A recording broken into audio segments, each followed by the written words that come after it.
Okay. Right. Test 1, 2.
Price is having difficulties breaking this ND and dog's low here.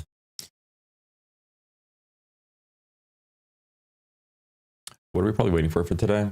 I think I'm waiting for the 8:30 open, or well, 8:30 is happening right now, but most likely 9:30.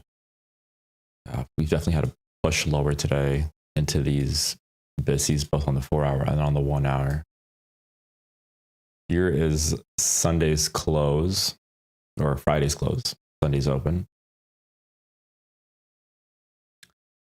And there's a lot of engineered liquidity resting above us here.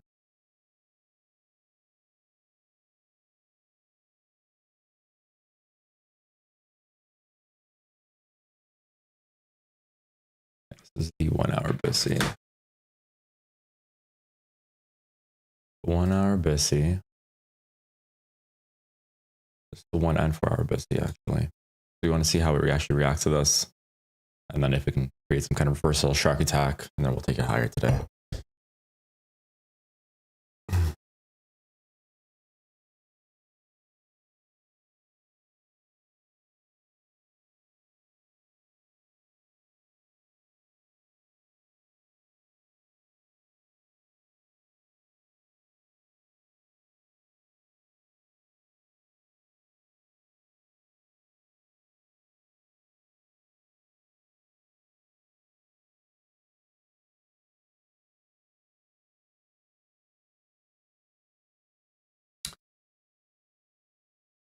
We've got, let's see here, price is essentially moving sideways for the last little bit.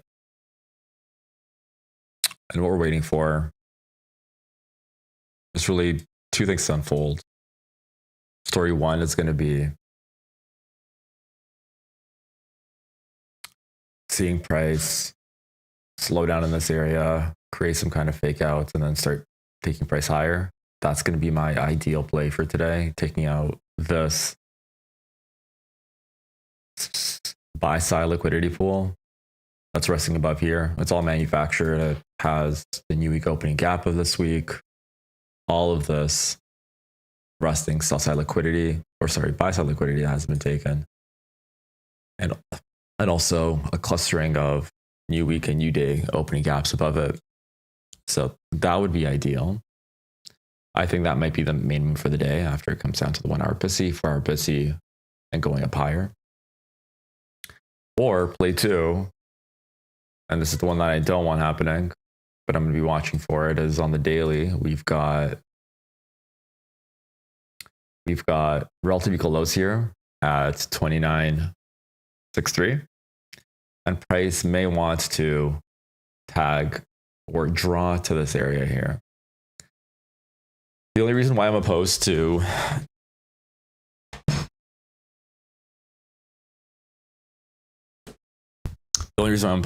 it going lower is just because it's a pretty significant run for 30th of December. If you look at your charts over the last 5 years, there isn't much happening.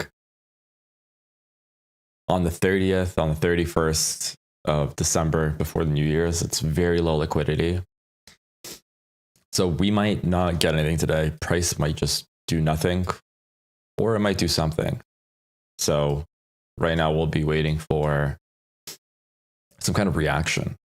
But ultimately, I think before it goes to these levels here, this liquidity resting at 971 and the one below it at 660, I do think that price would want to go back up to this area right here, which is going to be a SIBI after today closes, tap it, and then push lower. I do like that price actually went into this daily SIBI here, or this fair value gap that I have been noted in pink. Pushed into it and then pushed out. That is indicating, bearish strength, but being a intraday trader, we look for a bit more, right? So looking at the 4 hour, at the 1 hour, at the 4 hour here, we've got price closing inside of this. It's also a 4 hour BSI, but it's also a 1 hour BSI as well. Same fair value gap on both timelines. We've got it again. See how it's really an eyesore. This level just really pulling and wanting to take these equal lows here, but we might see a rejection of the upper half of these BSIs and then taking out these levels higher first before it goes lower. So the two scenarios that we have is one is something like this, or two is going to be a straight shot down from here. It might do something like that and go lower. This is the trade that I want happening today. So I am eyeing for longs after the open. Because sell side has delivered so nicely since the algo open at 7 a.m., it has already moved 240 points to the bottom. which is a lot. And sometimes you have to ask yourself, like, am I going to be chasing a run that has moved so many ticks away from today's open or Friday's close? Usually the answer that you want to give yourself is no, I'm not. There's really no FOMO here. Like back in the day, I used to chase these things, and sometimes it works out, but sometimes it doesn't. And more often than not, you need an edge that plays over and over again, and you can't really have FOMO or fear affecting your analysis of the trades that you want to take. So here is how the 4-hour looks like. You can see here a lot of sell side liquidity also sitting above these two levels. It's all sell side or buy side liquidity. Man, I'm tired today. Buy side liquidity. I did know buy side liquidity has DSLQ. But all in all, we're in a bearish order flow. We're in a bearish order flow on the 1 hour. But it's just this area right here. It just looks way too clean. This is all resting buy side liquidity here. And this is where my eyes are for today.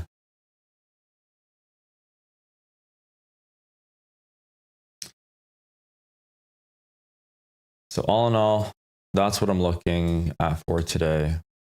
We're also entering this daily down close wick here. And wicks act as gaps in the market. So seeing how it reacts to the midpoint here. We don't want it to get to the midpoint. I really wanted to see it stop somewhere within this 1 hour BISI.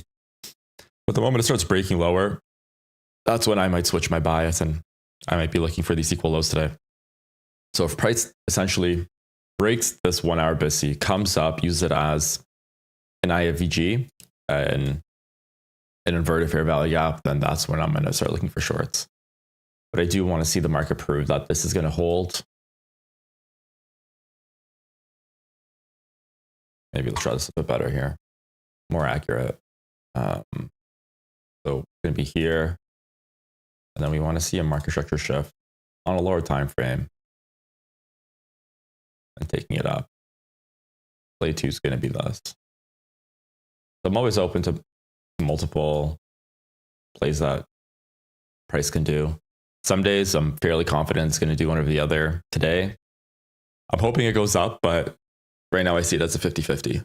I need to see more from price to predict if it's going to go up or down.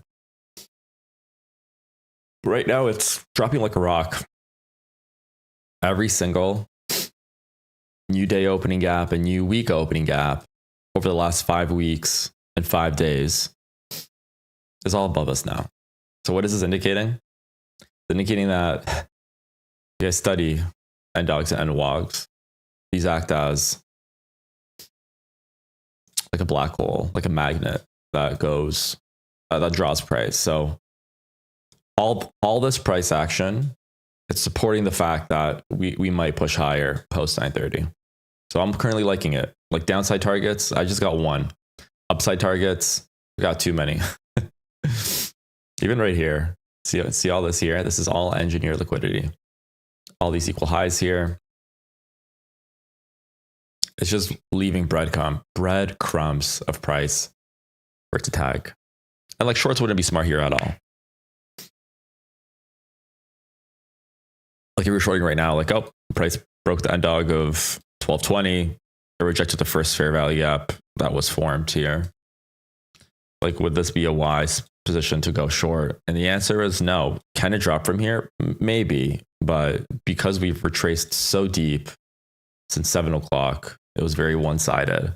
How much deeper are you expecting it to go? Like a sure shot down all the way to these? Probably not. I don't think it's going to drop 400 more points before it starts reversing. So this is something that we have to look out for and watch out for. So you can see here, it priced below the end dog. It's coming back up right now.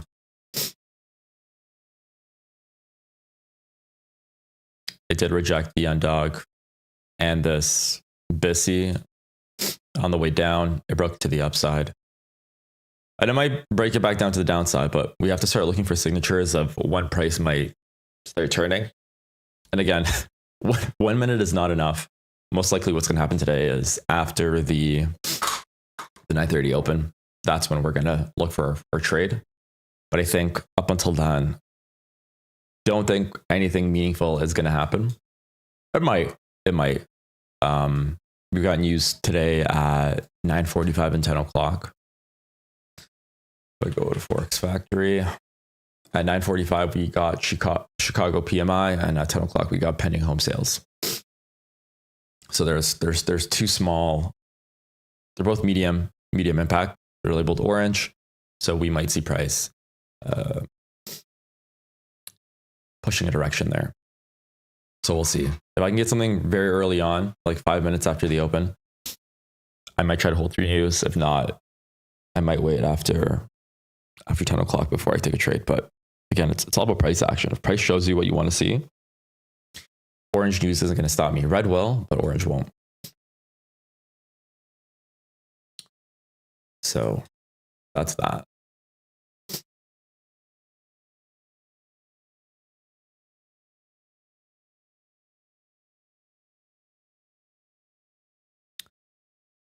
Yeah, the daily.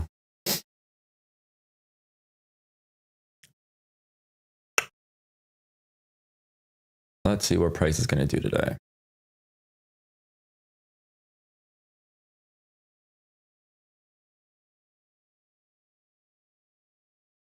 Yeah, so the 4-hour structure is still bullish in my opinion. Still printing, higher high, lower low, higher high. Here's a lower low. It's actually breaking, this low, but we're still in a bullish trend on the 4-hour. Like this low is going to have to be disrupted before I see a true MMS in the market and we start going lower. Even though this cycle can be seen as a market shift, it might just be pushing into an efficiency and going up higher. Exactly. Hopeful. I'm only going to be interested in shorts if we start breaking down even lower here.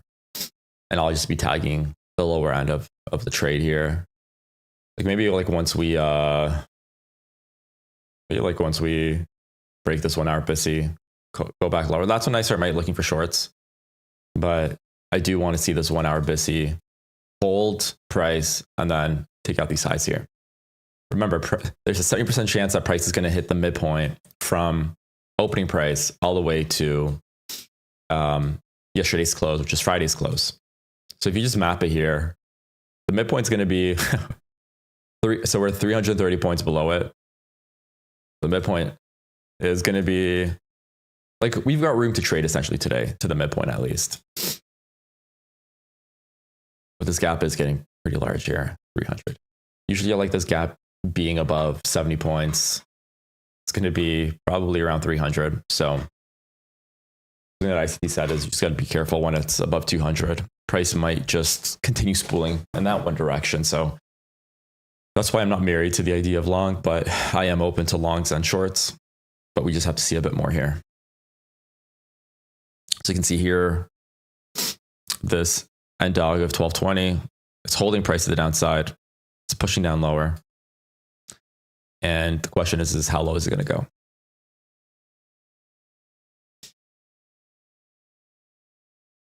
Ideally,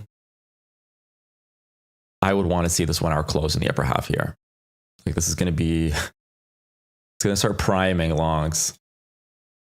So if it closes in the upper half, that's good. If it starts breaking into the lower half, if it completely closes it, that's when I'm going to start being more reserved on taking longs. But if I start seeing a close in the upper half of this 1-hour and 4-hour fair value gap, I'm going to be more inclined and I'll be more confident in my longs if I were to take them today.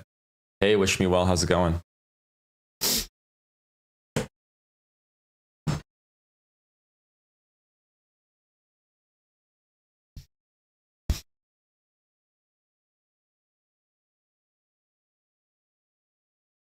It was nice not trading for the past couple of days. I was feeling a bit antsy. But I've back tested, at least on the daily, what happened on the 30th of December over the past 5 years, and I haven't seen much movement historically. So right now we're definitely moving. That's the weird thing. It's not really lining up to what happened over the past 5 years. But that's why I kind of jumped on today's stream. Wasn't planning on streaming, but the moment I saw price pushing so much at 7 a.m., it might be an interesting session. Probably to observe, if not observe, then to trade. So we will see what happens today.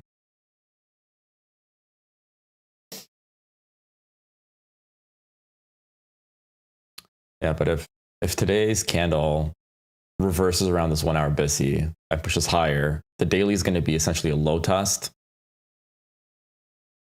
And then that's just going to create a bias for the future days to go up and then start taking out buy-side liquidity here. But again, it's just, we're in a weird level right now. Look at where we're at on a premium or discount. Right now, we are in a discount, which is good for longs, right? We're below the 50% mark. We're probably around like the 25% mark. We're entering the first quadrant of the daily range here that I've indicated. Technically, the range is like this. So we're in a discount, and let's see if we can turn around here and start pushing higher.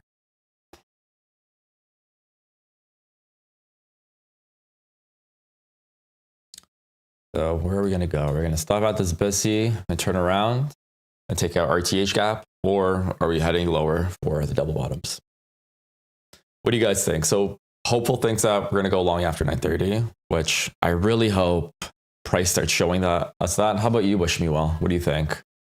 You think we're do you have a bias for the upcoming session? Not like a daily bias, like the 9 to 11 bias, the 2 hour bias.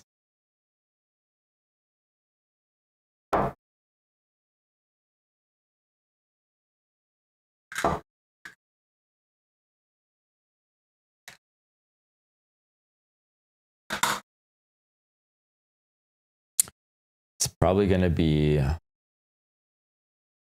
quiet until the open. I haven't traded yet through the open.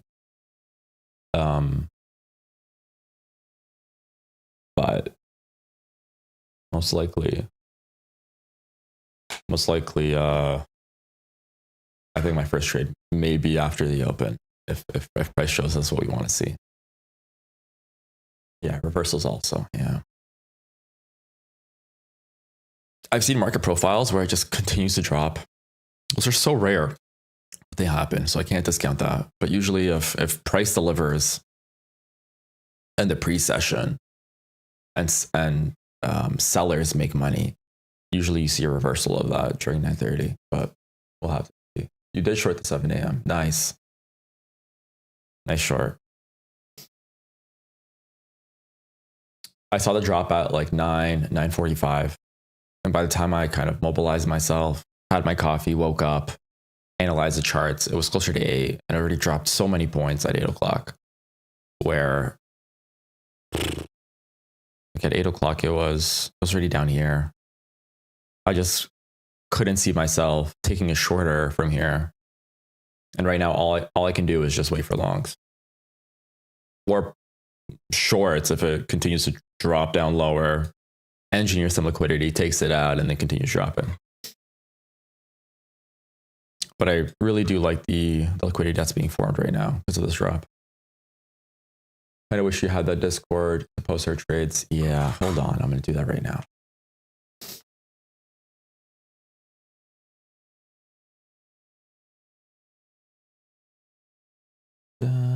Friends. Where's the add friend button? What's your handle again, Wish?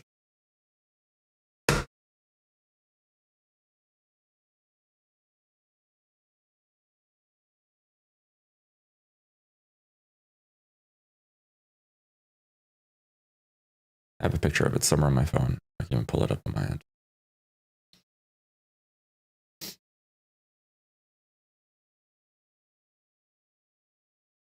Yeah, it was a beautiful short today. How many points did you hold it for, Wish?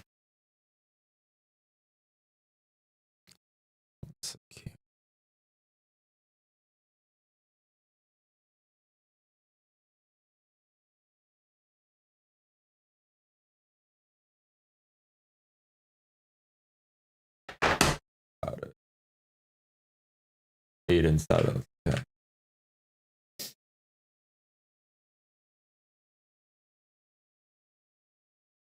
Right. Sense. Yeah, longs. Like, if we do reverse today,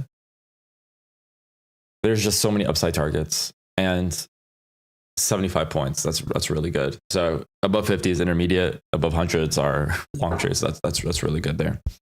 Anything below 50 points is, in my opinion, considered a short-term trade. But once you start getting above 50 points, that's impressive. Like, you have the balls to hold it a bit longer.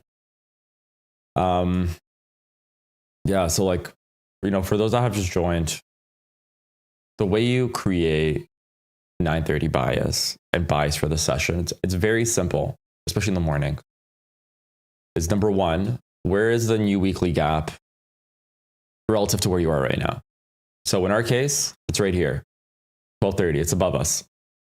So if it's above us, most likely price is going to gravitate to it. So that's already one check. Where is there a clustering of gaps? It's all above us, which means price most likely will head higher. And number three, what we're waiting for is some kind of liquidity or inefficiency to be tagged, and or liquidity to be engineered and to be tagged later. So we have engineered, or liquidity engineered, from 7:30 on Sunday all the way to 6:30 today. Like, for me, this is just a target waiting to be hit. It might not be hit today, but if it's not hit today, it's going to be hit in the near term. And what we're looking at is essentially these indicators, specifically NDOGs and NWOGs, of creating that initial bias. So the bias that has been created today is just a clustering of gaps above us, the new week opening gap above us, just resting back to liquidity. And all I'm waiting for is some disruption before we start heading higher. So I want to see, like, at open, it creating some double lows, spiking down, spiking back up, and then that's going to be my indication to go long, for example. Assuming that we don't break this 1 hour BISI, or we don't get too low into it, right? So the 1 hour and the 4 hours, the same fair value gap at the same BISI. So that's kind of what I'm looking at. I had no idea it was going to drop that much. I should have trailed. Yeah, shoulda, coulda, woulda. Yeah, just take your wins and move on. Oh, hey, Brill, how's it going? Welcome. Let's see, what are you reaching for here on the 15-minute? Yeah, we got some inefficiencies here on the way going up, but it is still dropping. I really hope it doesn't keep dropping all the way to these. If it does, and it does a 600-point run straight to the target, I'd be very surprised. Remember, like, we want to see something like this. If we are going short for today, this 1 hour BISI is essentially like the last major fair value gap that's standing in our way of going short. But we want to see it drop down lower, come back higher, and then start dropping. Right? It's not, it can, but it shouldn't keep dropping straight down all the way to this liquidity here. So this is very, very sketchy. Double bottoms. We'll see what we get today. We're opening in like 34 minutes, which is good. Tomorrow, I'm definitely not trading. I think Top Step has a short. I think they're closing out traders early today, like at 3 o'clock or something. Let me see my email quickly. Top Step. When are you closing my XFA account? Okay, so Tuesday they're closing at noon. So it's going to be 1 p.m. Eastern. They're closing down the market. There is no afternoon session tomorrow. And if we look at this, you guys do some back testing with me together. Here are all the years. I already marked them in, but here's the new year. Here are the 2 days before New Year's. Very small candles, right? Like for me, this indicates not a lot of action. Like on the first, you can see, and after that, you can see significant candles, but right before that, it's pretty insignificant. The next year we got is this year, 23 or 22, sorry. Here's New Year, where the blue line is. This is like, yeah, it's 200 handles the whole candle, but you can see it's fairly small the day before New Year, so tomorrow I won't be trading. And for me, this is more of price opens up, it pushes to a level, and then it closes at where it opened up at, right? So it's staying within a range. It's an inside candle, nothing too fun and crazy to trade. Then if we look at 21, maybe the last year that we'll back trade here. Here's 21. Right, here's New Year's the day before. Again, it's slightly larger candles. These are how many points? 150, right? Fairly small. But that's why I don't think I'm trading tomorrow at all. I keep saying, bro, you're mad underrated. Ah, man, I just started off on YouTube. And the cool thing about live streaming is I only take, I stopped taking really bad trades, like B minus, C plus. I stopped taking them because I'm like, my viewers wouldn't appreciate this. So I hold myself to only take clean trades. Suppose low liquidity day, but DXY is just rinsing. Yeah, let's see what DXY is doing, guys. This is my DXY chart. Yeah, so DXY, it's in an insane bullish run right now. Look what price did here. This is crazy. These bearish order blocks, look at where they're stopping. Exactly where this, this initial BISI is. Punched once more, is going high. Just based on this profile, gun to my head, I would say we're going long, or like at least this level here. But the correlation between NQ and DXY, honestly, I've never looked into it. I'm assuming they're correlated. The stronger the dollar, the stronger NQ is going to be.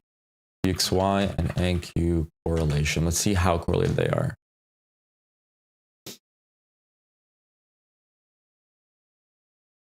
Okay, so the correlation is extremely high. It's 0.96. So it is highly correlated, which makes sense. So seeing this on the DXY is like another little puzzle piece saying, hold on, this might be just a massive Judah today and we might go up higher. So hopefully Manasseh, good point there.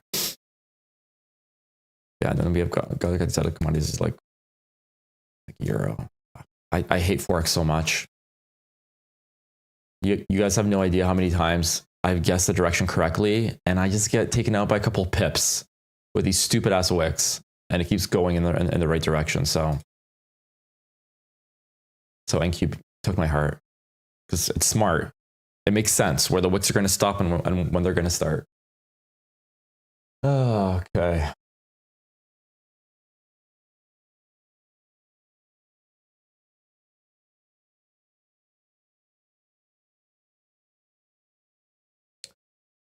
Yeah, so this is, you know what? And dog. So I think all of you, if you don't have already, you should have NDOGs and NWOGs mapped on your charts, or at least on one of them. It really helps you determine bias. Yeah, but my bias is definitely long today. Even if it even if it takes out these equal lows and I don't get on the trade, I'm happy. Like, I'm okay. Just because the market moves without you doesn't mean that you're a bad trader. It's just, you have to find a specific edge in the market and you have to stick to it. And then if it's making money, then you're good.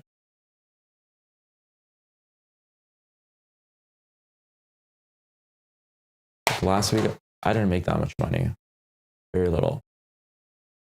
Hopefully I'll have a payout in the next week or so. I'm just trying to build a bit more cash before I take out 50%. But no one gives out free sauce like you do. I don't know. I haven't really watched the other live streamers. I know there's some big ones out there. But they use different ICT concepts. The concepts that I primarily focus on are all of them, but they're weighted towards the 2024 mentorship. I personally love that mentorship. Guys, if you haven't watched it, you sent it. What did you send? Wish me well. Oh, I see you. Awesome. Cool. Oh, good stuff. Let's see here. Man, your screen's so dark. Okay. So looks like you tried taking a long, right? That blue arrow going up. But then you short it once it broke. IFEG. LOH is what? London highs, right? Okay. So there's an MMS there. Once it broke to the downside, you went higher and you took that short. Perfect. Yeah, honestly, man, I wish I was on the chart so early. Okay. Yeah, this looks really good. But the market structure shift was, I don't know what time frame I'm looking at there. It's not the 1 minute, but this was the market structure shift early on. And then basically you took it at the rejection of this fair value gap here, or a similar one. Yeah, so here's London high, never broke it, broke down. Massive fair value gap, and then post 7 o'clock, you took a short. So good trade there, wish me well. So wish me well took this trade right here. Something here. Something like that. And then I don't know what he was targeting, but maybe London lows. I think you got out right before that. Cool. Good trade. Good trade. Man, I woke up today at 5:30, fully rested, and I'm like, let's go back to sleep. It's nothing is going to happen today. It's the 30th, and then I wake up and price moved 200 points. But it is what it is. Like, I think we start entering normal trading next week on Monday, so I'm really excited for that. So I think this week I'll trade today, and then I'm actually down to trade the first. Then Wednesday, Thursday, and then Friday. Just not tomorrow. Okay. Look what price is doing here. This is good. This is good. Okay, so price on the hourly, it closed in the second quadrant. Like, if you were to break this down to 3 quadrants, it broke within, or it stops in the second one and it's starting to move higher. So ideally, in the perfect world, I'd want to see this close at midpoint. That indicates strong bullish, or it indicates a shift in sentiment, possibly with this 1 hour BISI respecting price action. But because it broke a bit lower, that's fine. I'm still okay with taking longs. If it like completely closes it, then I'm a bit iffy. But maybe on the 1 hour, it had to go to a specific fair value, or sorry, on the 1 minute, it had to go to a specific fair value gap, tag it, and then move around. So it's just things that I like to see, right? That adds confluence to my trade. Okay. You can see here on the 1 minute, we have our first market structure shift since the morning. So right here is our MMS. Okay. like what has it traded off of? The 1 hour BISI. If I try diving a bit deeper, let's see if I can find some more inefficiencies here. We got one. Did it reach this low? Let's see. No, it didn't. Okay.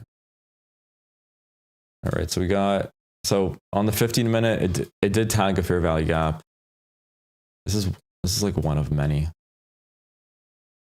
It's not really that important to me, this one, but because it's like one of them and there's like 5 above me and 3 below me. So this usually isn't standing out to me and I don't usually trade fair value gaps like this, but you know, it did reach to this inefficiency and it's slowing down.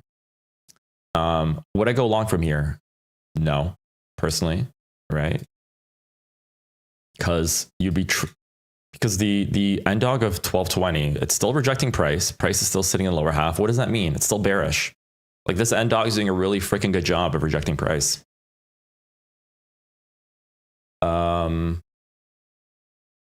Nice. 1 to 3 RR, so 300 tick TP. So price will do one of 2 things here. This is, in my opinion, is not tradable. Technically, you can go long because it's the first market structure shift, but we've been dropping for so long. Is this the bottom? Do not catch the bottom, A. B, you have to trade into this end dog. C, it already took out this liquidity here, resting above A42. So maybe that was just like a mini Judah grabbing liquidity and then it might push lower. So this is, in my opinion, like a D minus trade. Can you make money off of it? Maybe, if you go along from here. You want to be consistently profitable in trading? Then don't take it. Right. Unless like you're like freaking doing combines or something and you want to just get lucky.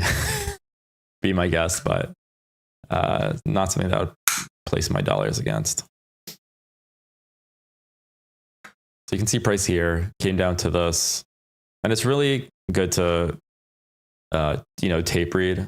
Like we're opening in 21 minutes, so most likely nothing's gonna happen in the next 20. But price went into the upper half of this fair value gap. You can see it hasn't touched the midpoint. What does that mean? Bullish strength, but it not wanting to pass the midpoint of the end dog. That's bearish strength. So right now it's in this middleman territory of going either direction.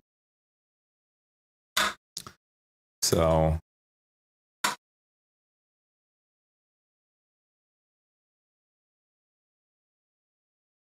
going in either direction.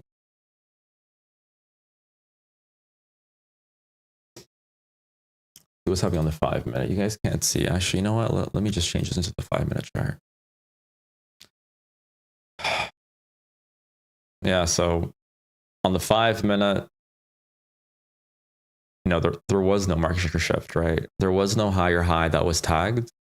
Price just went into this fair value gap here on the 5-minute, right? It tagged it. Let me draw it out for all of you. I tagged it, and then it might, like, based on this, if I didn't have access to the 1-minute, I would say it's probably going to be going lower based on what I'm seeing here.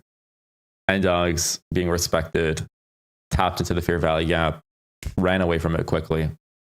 So you can see here that the 5-minute and the 1-minute they're essentially seeing the same thing, but this one's only weighted to one side. Like I'm only seeing shorts here from this time frame. So no longs, boys and girls. So this is the 5-minute. So you guys will know what this is now. This is the 5-minute fair value gap. The downside. On the 5-minute, for there to be a market structure shift, I would have to break this high right here. All right.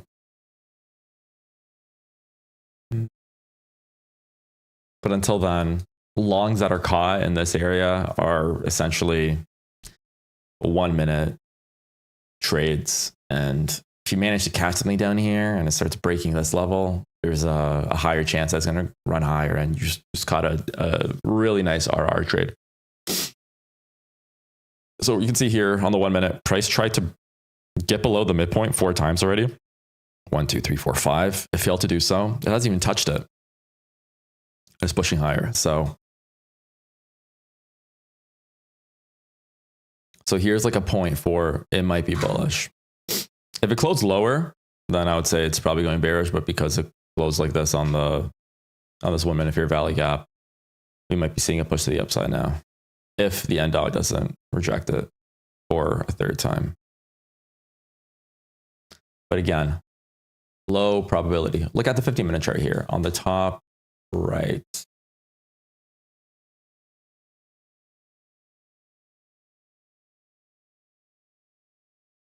Hold on, fix my chart.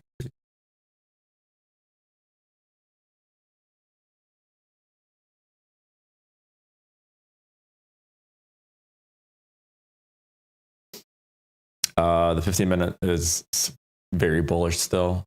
Bearish, sorry. There's a fair value gap that is trading into. So, the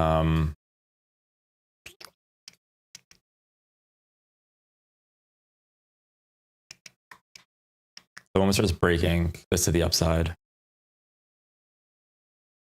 we may have found our bottom, and then at 9:30 it goes up. But we will see. And it's actually interesting because over like the last 5 live streams that I've done, there's always a point in the stream that my confidence goes up. Everyone in the chat, their confidence goes up. And that's when you see high probability trades.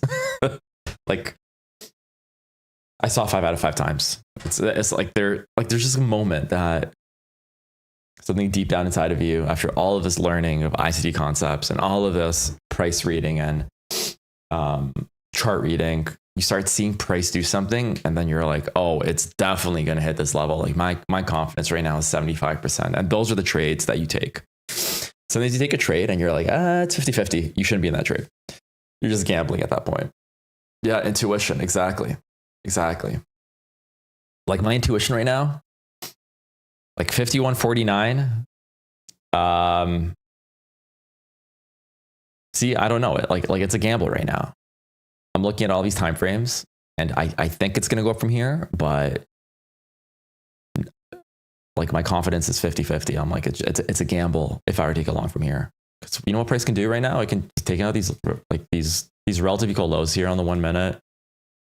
This is liquidity essentially, right? Tag them, then go higher. It might push lower. This might be a false market structure shift. It was just a liquidity grab in the 5 minute and the 15 minute and go low. It's just so many potentials of going the other side. The moment we trade is the moment that those opposing confluence factors are so minimal. So you have 10 against you or 10 with you and like 1 against you. And that's the trade that I take. I'll say I am okay with losing $200 times 5. So $1,000 on this trade. If I can, make the other side, which is like, let's say 5 or 10K.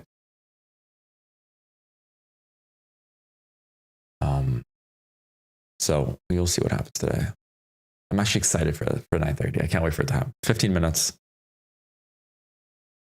Most likely no trading. Oh. Do you guys trade post do you guys hold trades into 9:30? I personally don't. I've seen ICT do it, I think, once or twice in this 2024 live streams. But do you guys have the balls to hold the 9:30 open?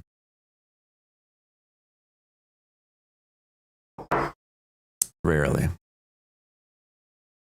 Yeah, I agree with you on that, Jubilee. There's this Rolex that I want to buy for myself. It's on a Jubilee bracelet. That's what your name reminded me of.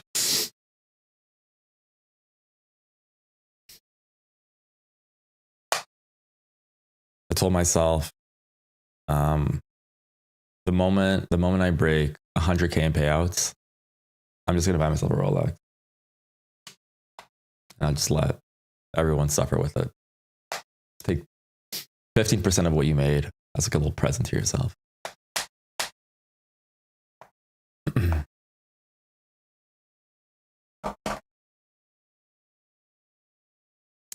I like based on my trajectory right now, I think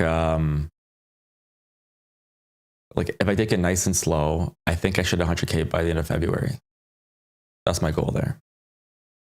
So I just need to make a couple grand in Jan and a couple grand in Feb, and I should hit 100K. I agree. Discretion is the sweet that cannot be taught in any other course out there. Sorry about the stream latency for the stream. Usually I do ultra low, but now it's low. So I think there's a 10-second delay in what I say and what you guys see. The next stream, I'm going to do ultra low again. I can't switch it right now midstream. It won't let me. Yeah, eventually. And even ICT talks about it. It's just this intuition that you build through experience. And it's something that he says that can't be taught. So over multiple hours, it's something that just clicks in. And as you guys know, I'm re-reviewing his entire 2024 material and I'm extracting everything. And yeah, there's a lot of golden nuggets that I picked out actually. So what I'm going to be doing is, I think I'm going to be printing all of these notes that I took, because I took just off of 6 lectures. I have 20 pages of notes, and I'm going to be taking like 2 to 3 concepts per live stream and just sharing it with you guys, what I learned. And like, the thing that I learned on the last stream, and I'm going to have to take a 2-minute break in a sec. But it's this right here. It's really cool, and you guys should take notes. I gotta find it.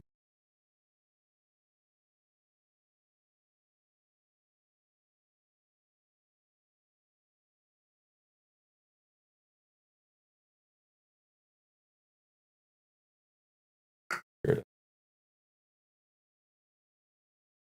Let's see if, nice. I can copy pictures into, oh, where did it go? Here it is. So here's a screenshot. It's a bit blurry. Oh no, it's not blurry. Oh, it's a bit blurry.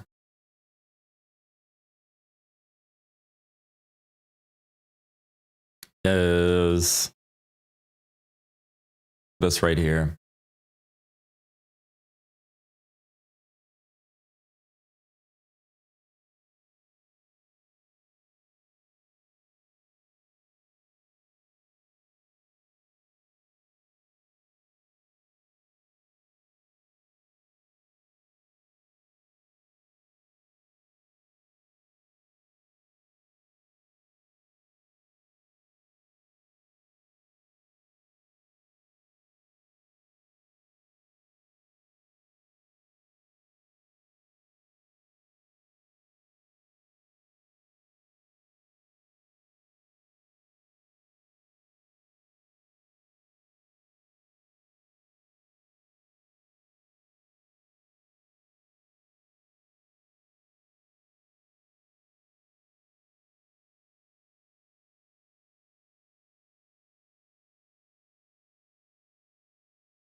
Sorry about that. I had to just pop out for a sec. But what I was saying is, this is one of Trey's. So this is, how much time do we have? 10 minutes till the open. So this is one of ICT's trades that he took back in the day. And this is kind of what he said about it. It's a bit blurry. Sorry about that. Hold on. Can I pick? Hold on. I'm going to make this less blurry. If I do this. Okay, this should be better now.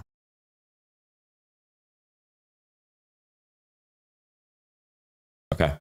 So the way ICT sees a change in market structure or validating bearish order blocks is when price, when it's aligned to time, it breaks a specific level. So here it broke the equal highs at 7 a.m. That was his indication that it's time to look for shorts. It also broke London highs.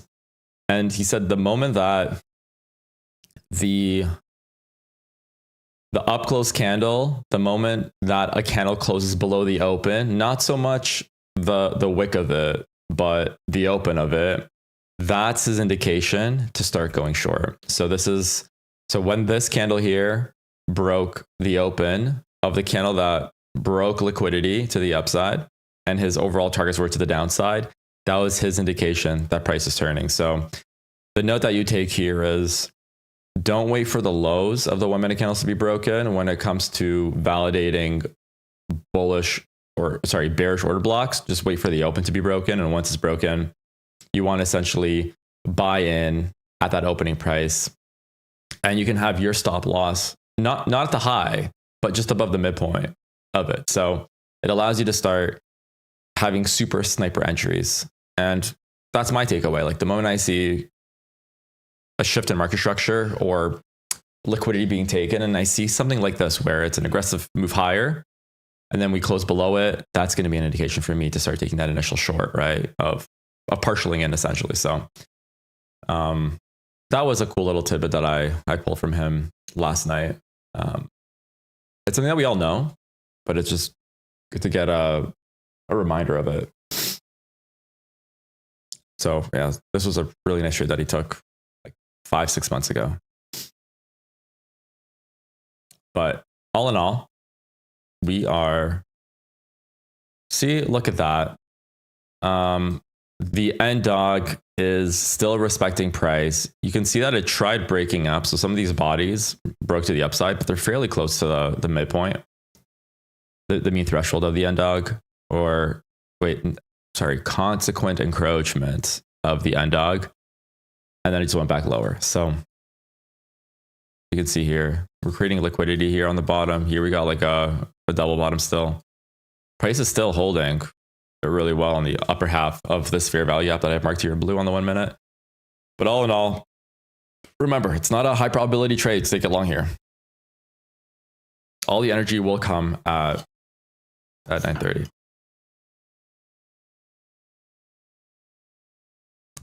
What other news do we have this week? Let's see. Sometimes looking at the economic calendar, it kind of gives you little hints.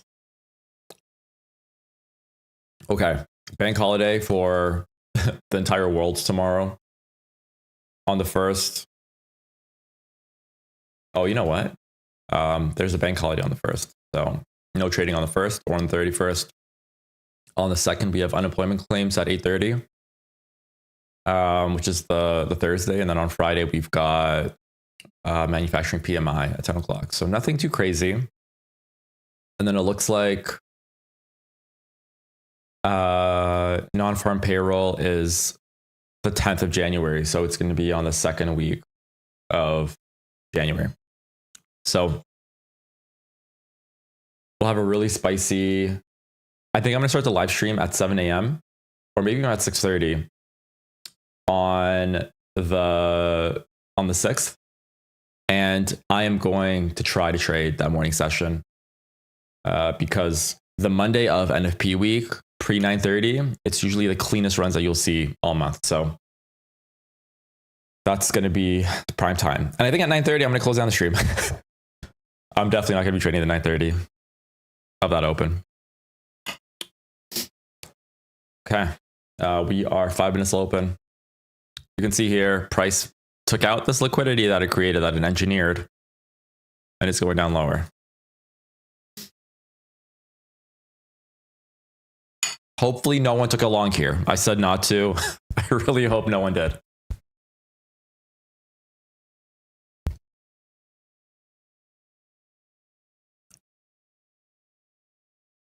So this is good. These kind of reactions you want to see. If a fair value gap, so write this in your notes. Like this is ICT, like this is not my words, it's ICT's words. When a fair value gap gets traded like this, where it closes it incorrect, like completely, but then it rejects it energetically with the next candle and it creates a fair value gap. This for me is a strong rejection. So number one, we don't want to see the midpoint being traded to. If we do something like this, we want to see an aggressive push out. So this is the validation of this fair value gap.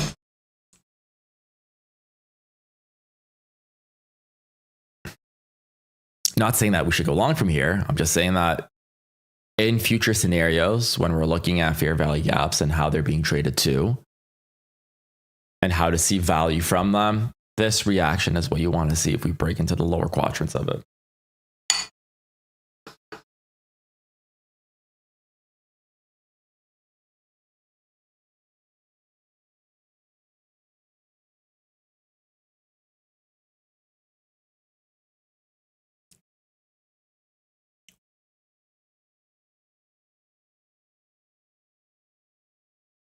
All right, so 9:30 is gonna come any second now. in 3 minutes or for 3 minutes. My overall bias for today is long, for those who just joined. Why? The new week opening gap of this week is above us. We have clustering of new day opening gaps all above us. So that's 2 reasons for price to go up. We traded into the 1 hour fair value gap here, both on the 4 hour and the 1 hour. So price has traded to an inefficiency. The one downside of having a long bias is these relative equal lows on the, on the daily right here. This is kind of throwing me off a bit. And last but not least, we've had a pretty bearish push pre 930. So my expectation is that price is going to want to take money from the sellers and redistribute it back to the buyers. We also have a fair level of resting buy side liquidity right here above us. So it's another level that price would want to go to. And at a minimum, this price will change in 3 minutes, but this level right here is going to be the safest bet. Safest level to target. So this is going to be the RTH gap mean threshold. So Sunday's close and today's open, right? Today hasn't opened yet. That's why there's no green box on the 1 minute.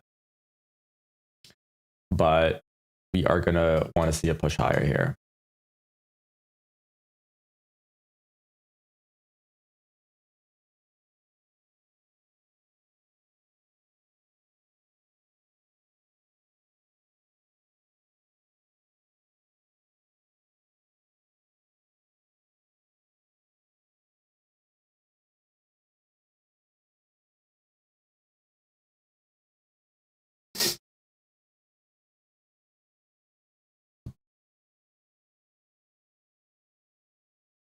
Okay.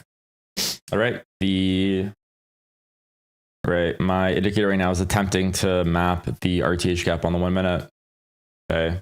So this is going to be our level that we're going to try to target today. If price shows us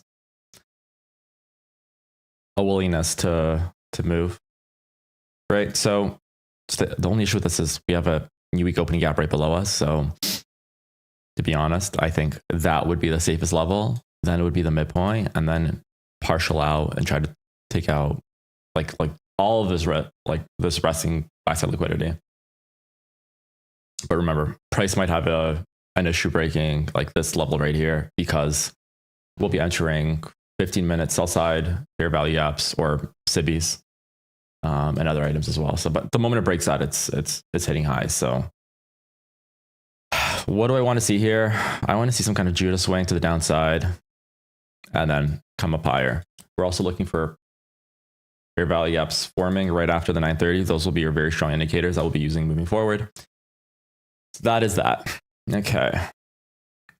All right. Price opened 930. It is. So price opened up to the downside. It took out the pre 930 liquidity here. The next level liquidity that we have to the downside is going to be right here. If we can take that and then show us a nice strong reversal, that would be ideal.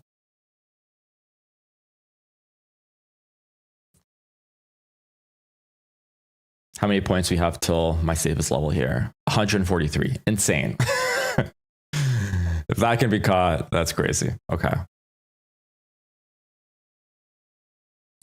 Right now I'm looking at the 15-second chart. We still have no first fair value gap. And remember, for a first fair value gap to be valid, it has to be formed after 931. So what candle is this? This is the 931 candle here on the 15-second chart. So in 10 seconds, we'll see if we get, so this is a potential fair value gap that might form. It might fill completely. We'll see. I guess 3 seconds, 2 seconds, 1 second. Okay, perfect. So here is our first fair value gap after 930 on the 15-second. Very strong indicator. Okay.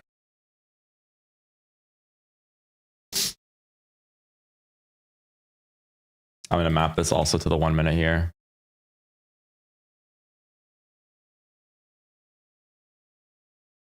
to trade off of this, I'd want to see it kind of push higher, create a fair value gap, trade back into it, and then I take it long. But right now, you can see, let me get rid of this, not important. You can see here, we've created some relative equal highs here. Relative equal highs. So this is like another little breadcrumb that I think we're going to take very soon. On the 15-second chart, we can see here, bodies are still sitting within this first fair value gap. Nothing meaningful to the upside.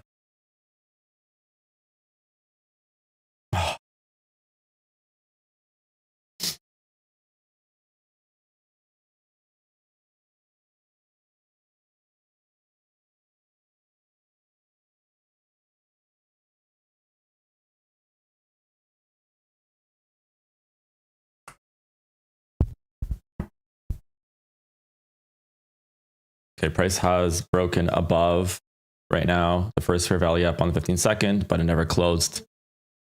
So we are still, I'm still in bear territory. Or let me rephrase myself. I'm still not confident that we're going to be going long yet.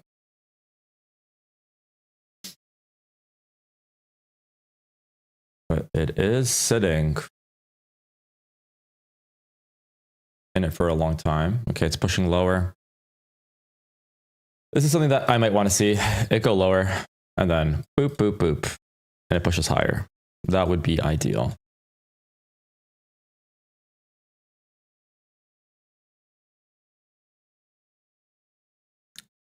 Is it a good idea? Okay, so question for those who think, because you're seeing all this bearish pressure here, and is it a good idea to short right now? You just be going against basic statistics. We have this huge RTH gap above us that hasn't been filled. We have relative equal highs sitting above us. And you want to bet your money that we're going to continue this trend that we started at 7 o'clock today. In my opinion, the market essentially wants to hurt traders. And in my opinion, it has a higher chance of reversing into this versus continuing downwards. Can it continue downwards? It can. But the way I trade price action and the way I pull money from the markets is I wait for these reversals. Something that's against the overall trend. I wait for an indication that the market's going to shift, and then I take it long. So the longs that I'm going to be taking is I'm going to be looking for things like this today. Safe little target. Something like that. And then like that. Like that would be an ideal trade for me. That's a huge stop loss of 34 points, but something like that. That's my bias. But for that to happen, we need to see some levels being broken to the upside. So our second indicator, or not indicator, but PDA array has formed. This is the first fair value gap, 1 minute.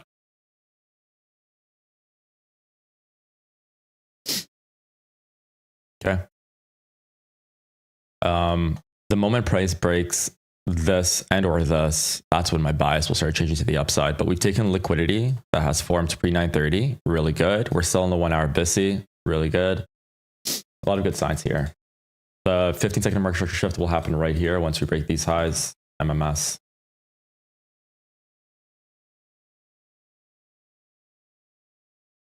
All right. Price can just reject this and go lower. Don't get me wrong, but I'm looking for a close to the upside with some 15-second fair value gap that I can trade.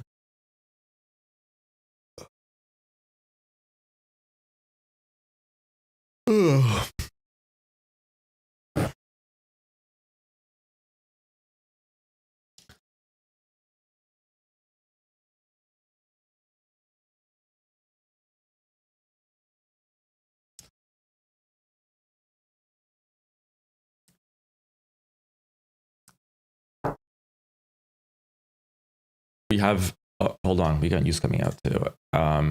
In 9 minutes. It is orange news. It's not going to stop me from trading. If I see price action, it's going to be more of a catalyst to my trades or a catalyst to hit my stop losses. But that's something that the market might be waiting for before it starts spooling in one direction. all it is this could be the possible Judah. So is, you know, like, does this the Judah? Like that's how we look at price action right now.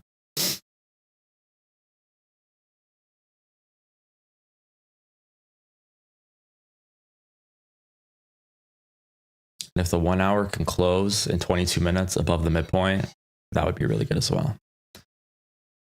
Oh, relative equal highs. We also have relative equal highs right here as well.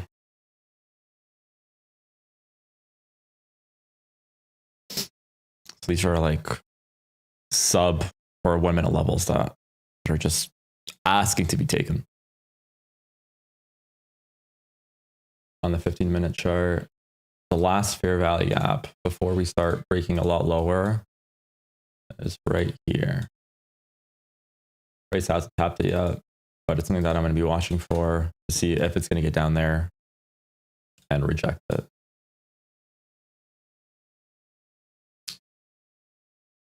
Okay. Price is attempting right now to push past this first fair value gap. It's going to close in 50 seconds, so be careful, guys. I'm going to map the first fair value gap to the 15 second as well, so I can see how it's reacting to it. Price went to the very top of it, drop down, and let's see what it's going to do here. Do you think the first minute is stronger? I think the 1 minute, to be honest. If I were to create biases moving forward, it's definitely the 1 minute. But the moment I see both of them break, then I might use the 15 second there. It just really depends on how price is going to react to them, but the 1 minute is stronger.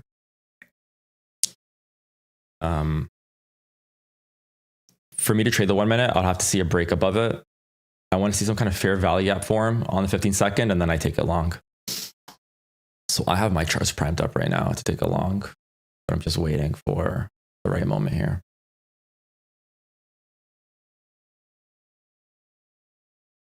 So price right now in the 1 minute, it closed within the first fair value gap. So it's still technically holding price. Okay, pushed above it. Right now I want to see a 15 second fair value gap form, and I'm going to be taking price off of that. So right now this is still no good for a trade. Bodies are still within this first fair value gap here.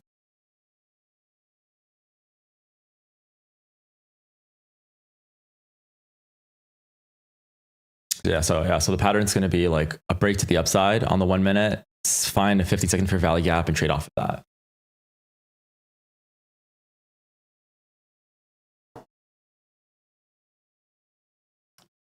See, because we didn't get it, there's no trade.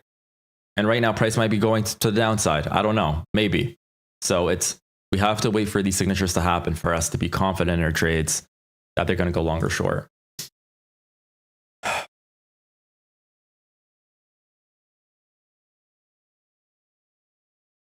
No problem.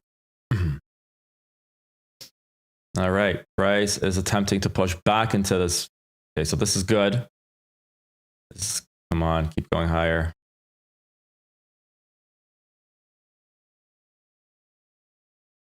This might be a potential fair value gap that forms within it, but I want to see it break above. All right, and never held it open. We're still in 50-50 territory.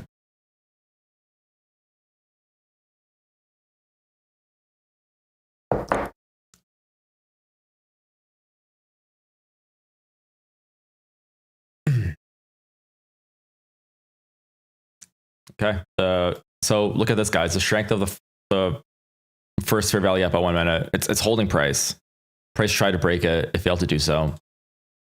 It did close completely or close or above it or close to it, but it just rejected it right after that. So we gotta wait for more, guys. There is liquidity right here. Here's the phantom trend line. It might take all that.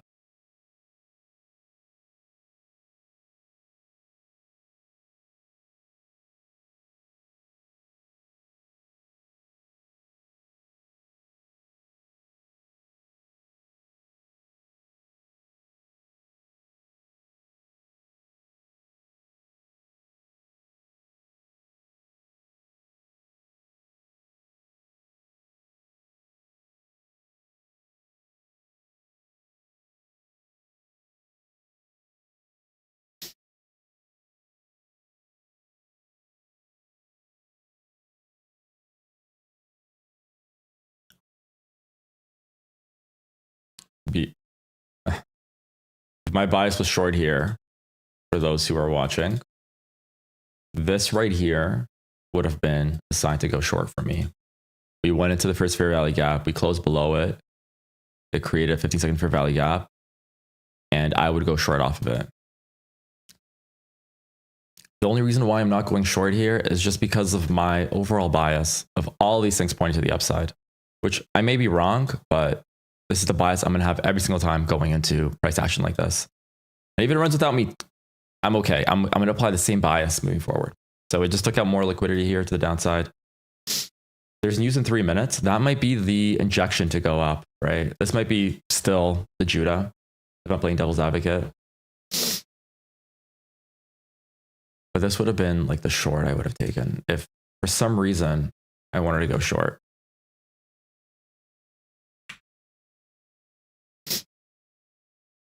We're just waiting for something like this, but on the long side.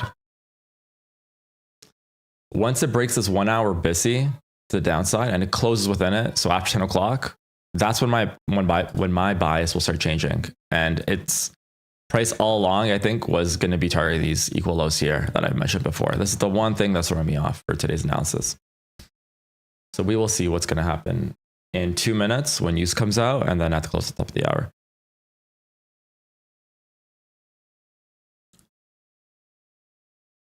If you guys taking shorts off of this, I'll say this is a valid short. It's just that super short-lived, and you'd be essentially targeting the equal lows. But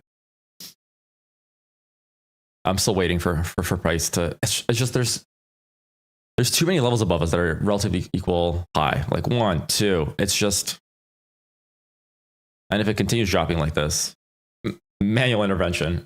That's the card that I'm going to be playing, or else I'm just wrong. But I can't trade with a trend like this because I will lose all my money. I'm interested in 28.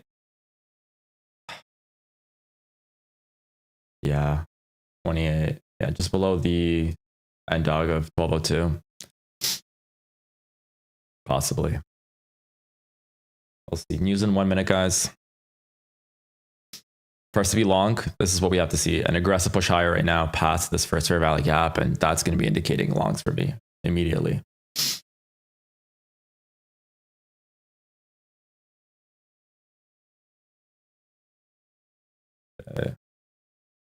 News out in 50 seconds. Wait, hold on. Never mind. News already kicked in.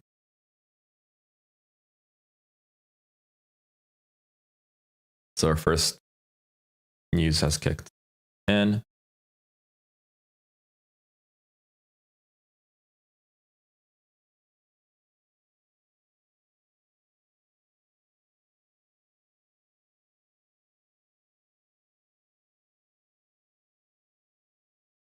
Like if I were to look for price being held to the downside, there's really no, like, there's no fair value gaps that even formed. It's not on the 15 second, but we've got a small fair value gap here that has formed on the 1 minute.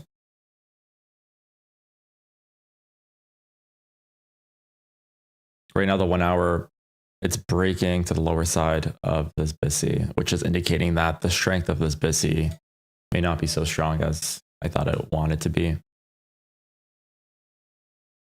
Right now, it's trading into this last fair value gap on the 15 second. It's going to be entering the end dog of 1202.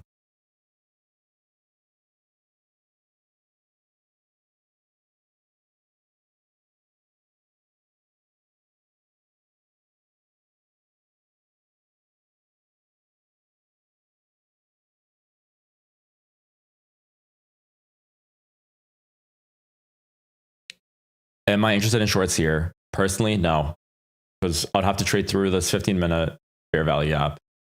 If there was a short taken, it would have been right here, but it was just against my overall bias, so I would be passing on it. But excellent price action for shorts if your overall bias was short.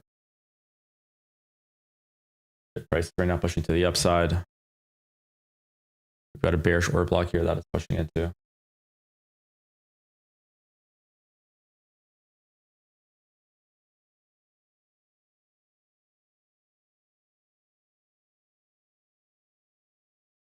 We're going to be entering the 10-10 macro soon, right here. Here is the 952 and 10 macro. So remember what I said, the moment it dips in and it closes below this, I'm going to be interested in tagging these equal bottoms here.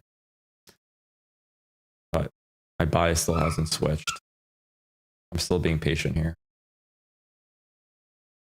So here's the macro that we will be getting into soon. So at the bottom and top, or at the top of every hour, 10 minutes pre and 10 minutes post, that's where we get an injection of liquidity or of volume. Okay. Today was a crazy day for shorts.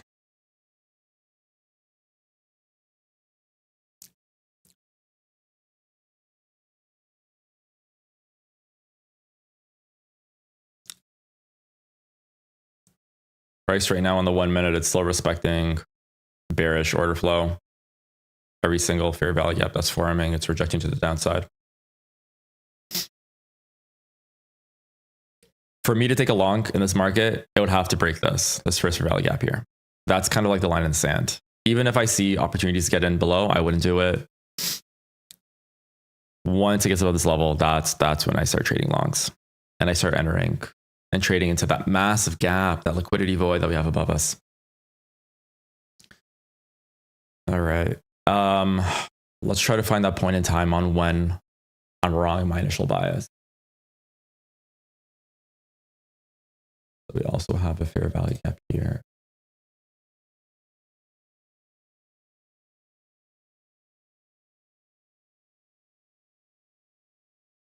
All right, price is pushing to the upside right now.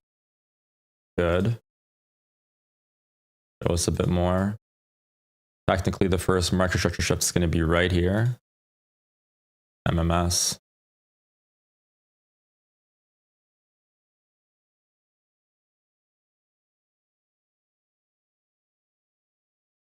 I do want to see price closing above this body here of this. It's going to be a bullish order block, but it has to close above it, not just poke above it.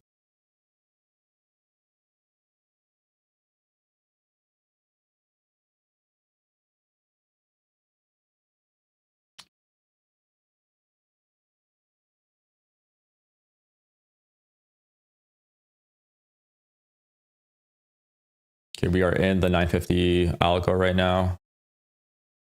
The 1010. Algorithm, macro, and we are pushing higher. Okay.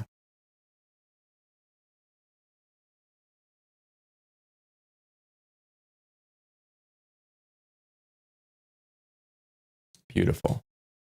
Keep going, baby.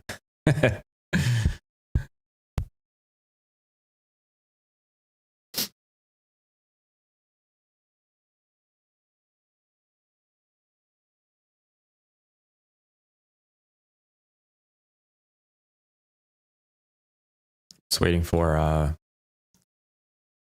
that first fair value gap to be broken. Once it breaks, it's going to invert, and then that's going to be our sign to go long. And I'm okay with losing money on a trade like that. For those that took shorts here, you'd probably be stopped at a break even.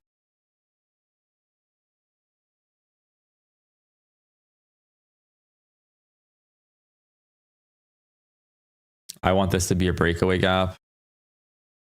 Hopefully price doesn't trade back into it. If it does, whatever. Breakaway gaps mean that if there's fair value gaps that aren't traded to, it just indicates bullish pressure. That's it. Okay, so something to watch out for. Really good if fair value gaps don't get traded to.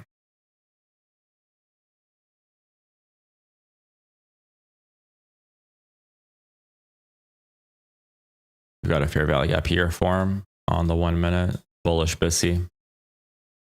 That's going to be supporting price pushing to the upside after this MMS here that we had. A more aggressive long would be taking it off here. And then a safer long would be taking it after this.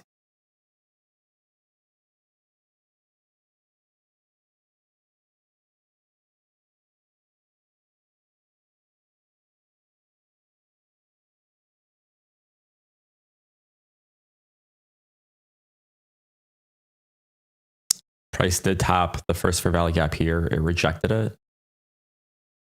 It's pushing down lower right now. This would have been a hard short, to be honest, regardless. Like, assuming price is going to continue going down lower, if you were short here, I think it would be very difficult to hold it through drawdown. Okay, price is breaking to the downside again.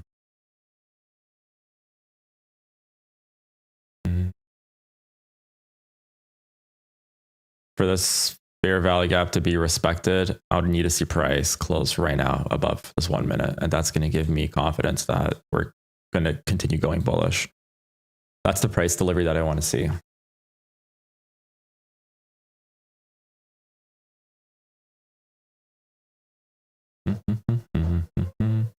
We traded into this. This could be an inversion right now. The market has orange. Let's see if it holds.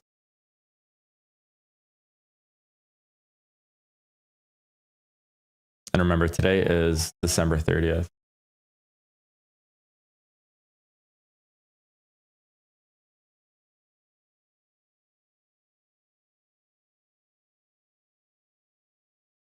So it is closing below all of the PDAs on the 1 minute. We've gotten used in 6 minutes.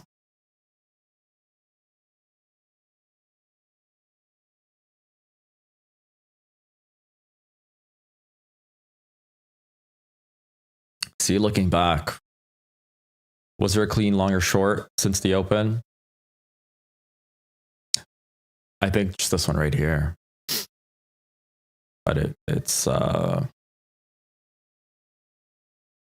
something like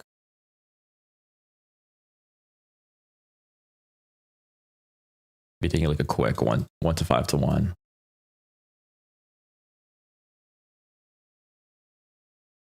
And then maybe the midpoint even of this 15-minute fair value gap. But would have been a hard catch.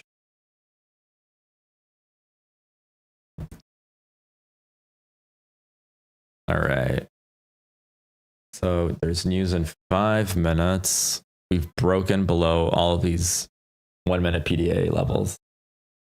We've created city to the downside. This was a BISI that was broken. You had an inversion fair value gap that didn't hold at all. So this is, again, giving signs on the 1 minute that price might be doing something.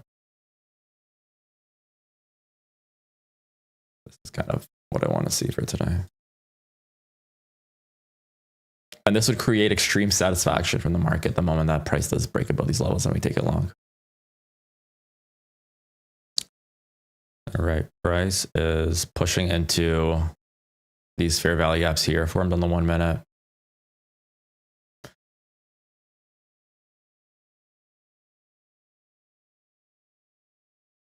Traded into, like if I were to say where price stopped here, it would have been the breaker. Price rejected this fair value gap. My confidence of price breaking this high, it's decreasing as I see price doing this. I think we have to wait till 10 o'clock news to see what that final news is going to do to price.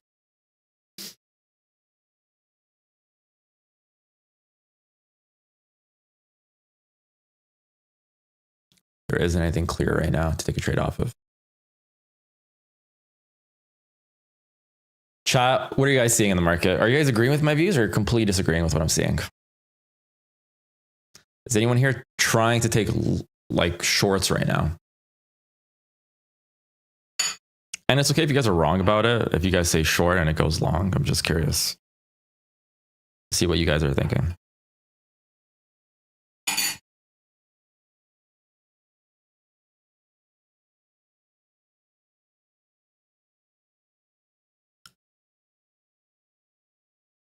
I want to see if this 1 hour is going to break below this 1 hour fair value or this 1 hour fair value gap here. But this is indicating weakness to me right here. This is weakness.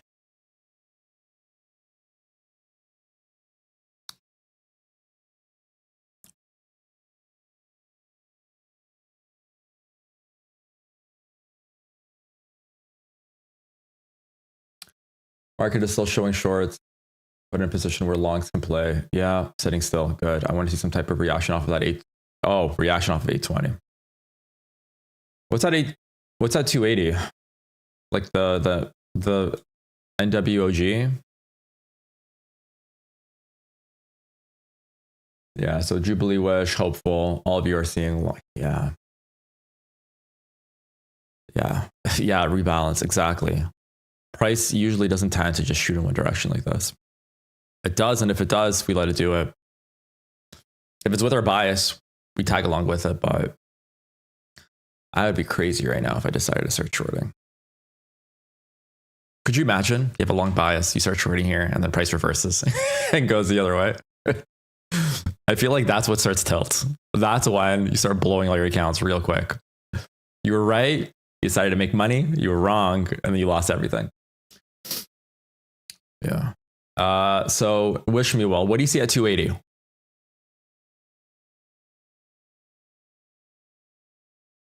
I'm trying to find something at 280. All I see is this fair value gap on the 15 minute and this NWOG. It's the last NWG that I have mapped on my charts before it starts breaking lower.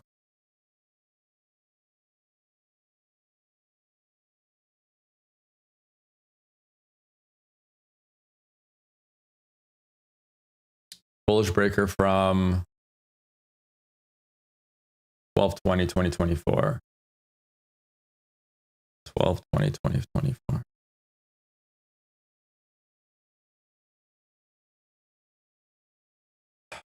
12/20.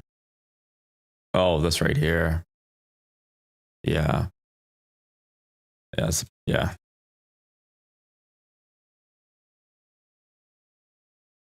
Yeah, this is the bullish break here. Yeah. All right. News in 3 seconds. 2 seconds.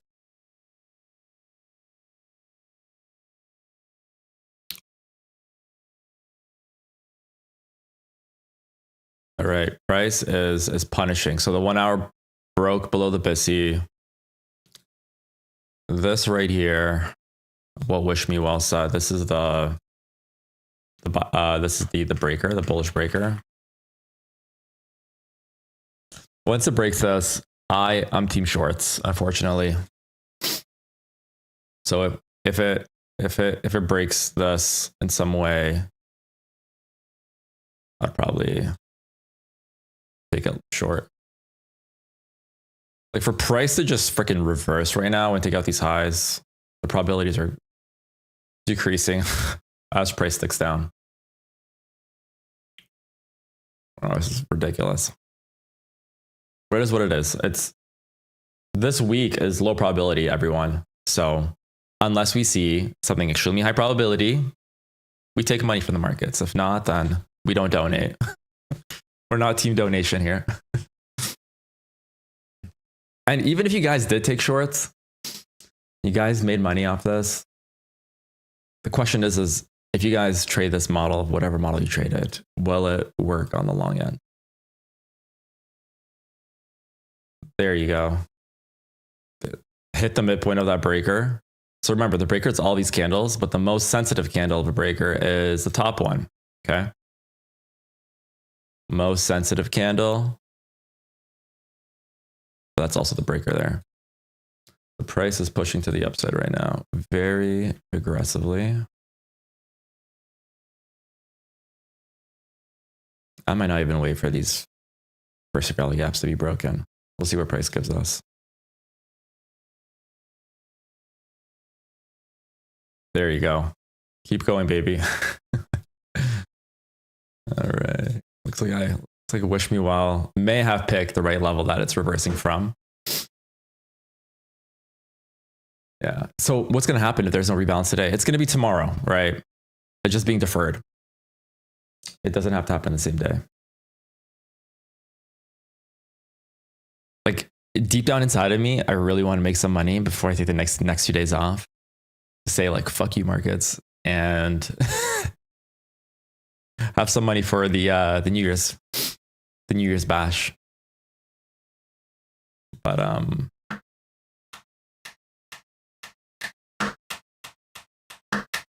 Look what it did. It just tapped this inefficiency here and dropped lower.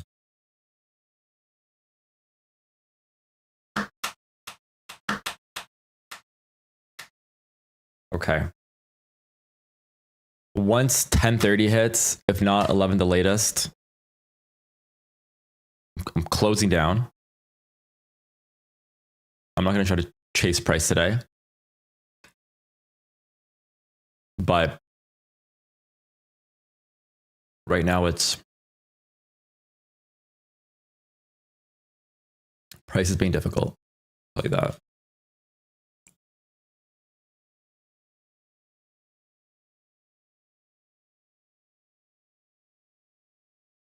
Like even looking at price after it's delivered, I'm not even comfortable in taking any of these trades that could have been placed, right? So a short could have happened here or here, right? But like at this point, like would you take this? There's a market share shift. It pushes into the upper half of this sell sign balance, and it might possibly push through this fair value gap, right? There's so much uncertainty even taking these positions here. But in my eyes, I feel like sitting on the sidelines today was the right thing to do. If you caught some shorts at 7 a.m., different story. But what I'm seeing here, this would consume so much mental capital. Just trying to hold it through these swings here.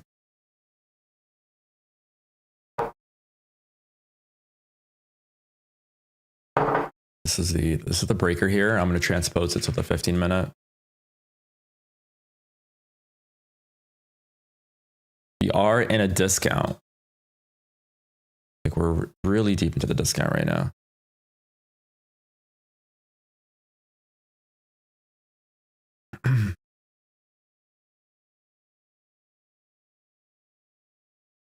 And then on the daily, let's see how the daily's looking like right now. It's pushing into this wick. Wicks are gaps to the markets. Remember that. It never hit the midpoint of it, which is good. It's indicated that that's kind of another point for bulls. But yeah, midpoint's still below it. It's below the breaker. The moment it breaks the breaker, guys, we are sub 50% of this wick. And that's when my confidence is going to start shifting to the downside.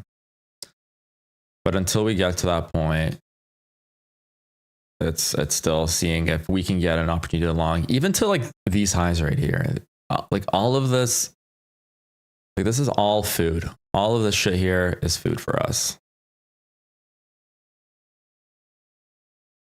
But it's just, price doesn't want to deliver today. The macro's ending soon in 5 minutes. Not saying that price can't move after that. It's just that initial burst of volume is going to die out.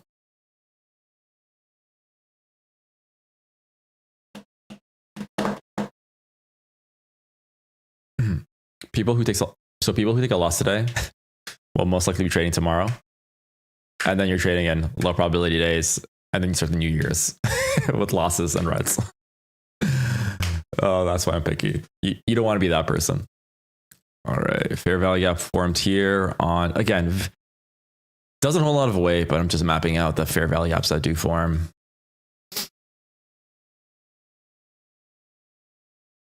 Let's see the 5 minute here. 5 minute, very bearish. You can see here we had no market structure shift. It would have to break this high right here for there to be an MMS.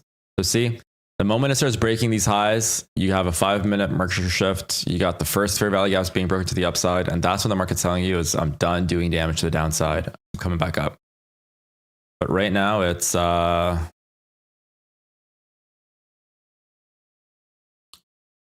think it's going to be a dead session, but we'll see. Let's give it 20 more minutes.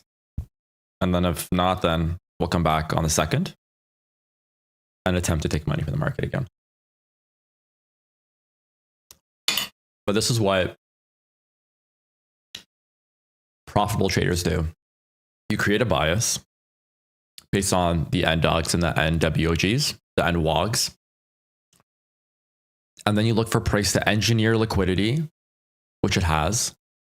And then you look for price to reverse somehow off of some key level and you take it higher. That is the secret to success. And if nothing happens, call it a wash and look for these signatures for the next day.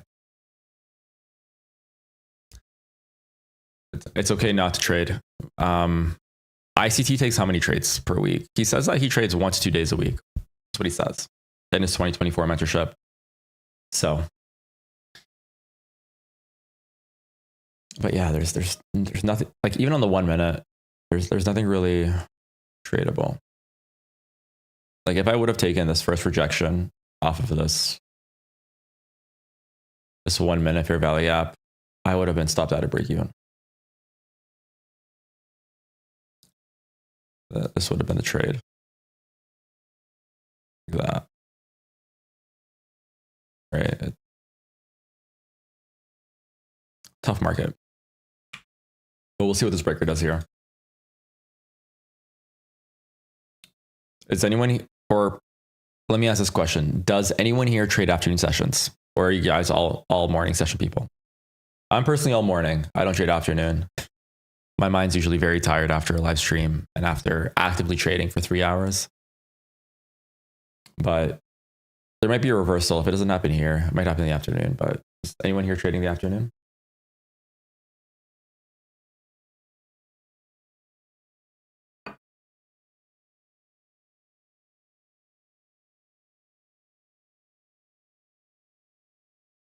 I'm not. Okay.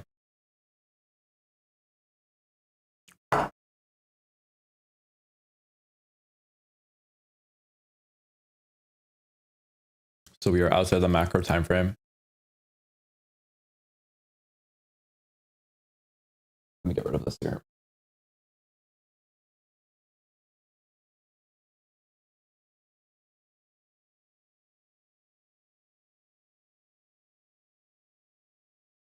AM only, sitting in front of the charts all day never brings me more money. Very true. Wise words there, hopeful.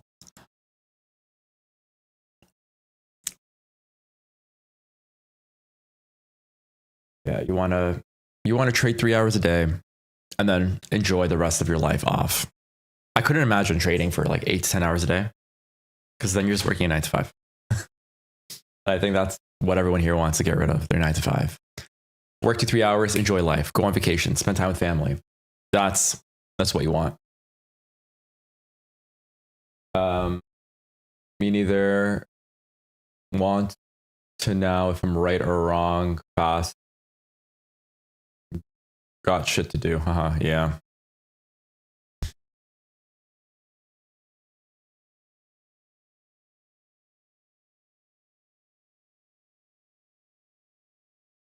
Okay. Price rejected this fair value up here that I have on the 1 minute that formed at 10:05 already twice.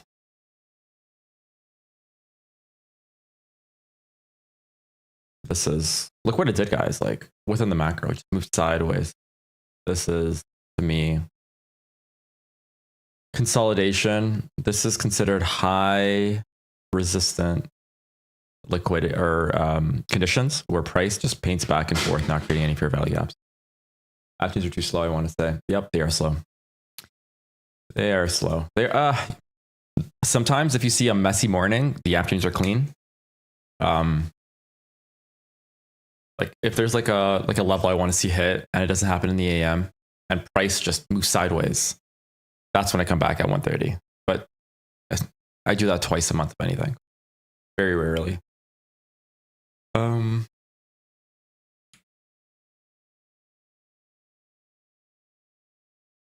Price is really doing nothing right now.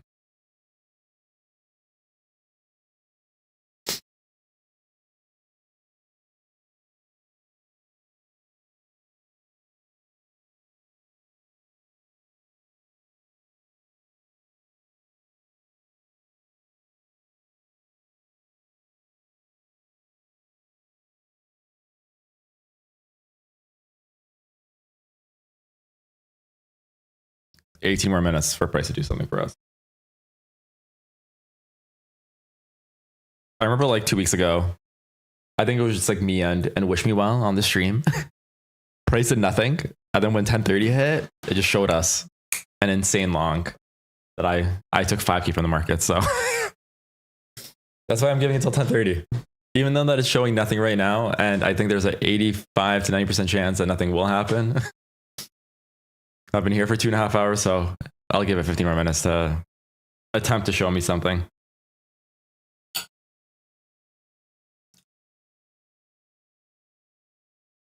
On the 15-minute chart, you can see here, price is, yeah, that was a great day. That was my biggest trade over the last week and a half. The 5K. The 15 minutes going to be closing in 1 minute here. It'll be nice to see it close above this blue box here, which is a 15-second fair value gap. It's just one more indication that price might go up. But as of right now, the 1 minute looks like shit. 15 minute is very big. Everything's just very bearish. This drop was insane. 450 points, guys. It's the morning, 400. Crazy.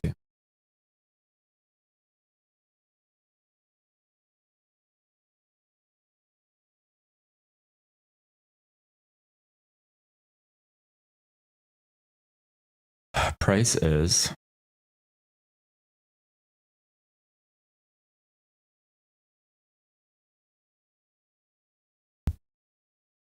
all right. We're getting movement. We're moving.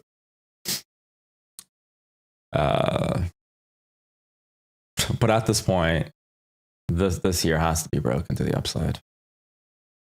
It's gonna be my line in the sand.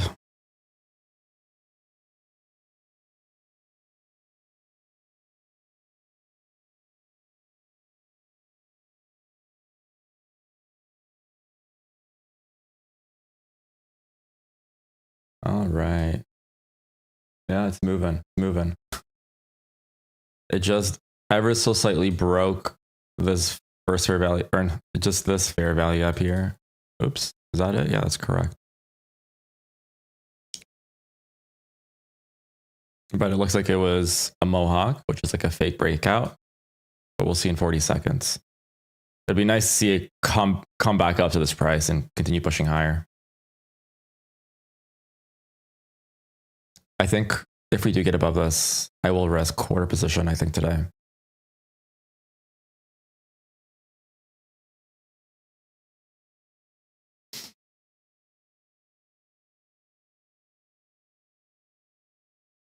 Come on, price. Keep pushing up. Pay us for the last 3 hours.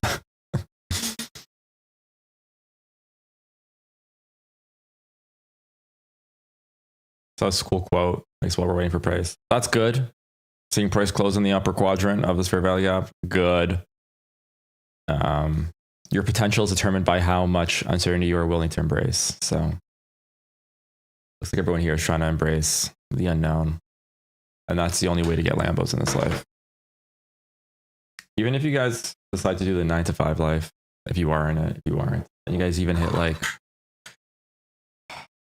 senior VPs, which is pretty easy to hit in most companies after 10 years of work, you're making like 250, like 300K max. And after taxes, that's almost nothing. I'll tell you that right now. That's when I realized, like, once you start making more than 200K a year and you realize how much is left at the end, you're like, it's impossible for me to scale over 400 to 500 because then you have to become owners of companies and CEOs and CFOs. And those positions are hard, in my opinion, versus like senior VPs. That's when the grind is not worth it anymore. Taxes are taking too much out of your paycheck and you have to start breaking $500,000, $1 million a year to have some kind of life. Where if you have like a girlfriend or a wife and you don't want them working, or vice versa, a husband, that's when you got to start making like fuck you money. And you got one shot at this life. And I'm doing FBA right now, fulfilled by Amazon. The amount of money that it brings versus trading is like almost close to nothing. My FBA business, I almost do nothing and it brings me a couple hundred every month, but to scale that to like a couple that, you have to have so much freaking inventory and money available to allow for the the product life cycles to occur correctly. So that means having enough inventory in Amazon, made in China, on the way to Amazon in the States. There's that whole cycle you have to fill with money, right? So it takes you like a month and a half to manufacture an item, 30 days to push to China, to America. It takes 20 days to stock in America, and then you have to sell it in America with competitors. So I've been doing that for the past year and a half. I thought that I'm like, you know what? Let me do that in addition to trading. But it's definitely, it's a slower grind, but it's steady money if you're good at what you're doing. So, but it looks like price is still, we zoom out here, it's really moving nowhere.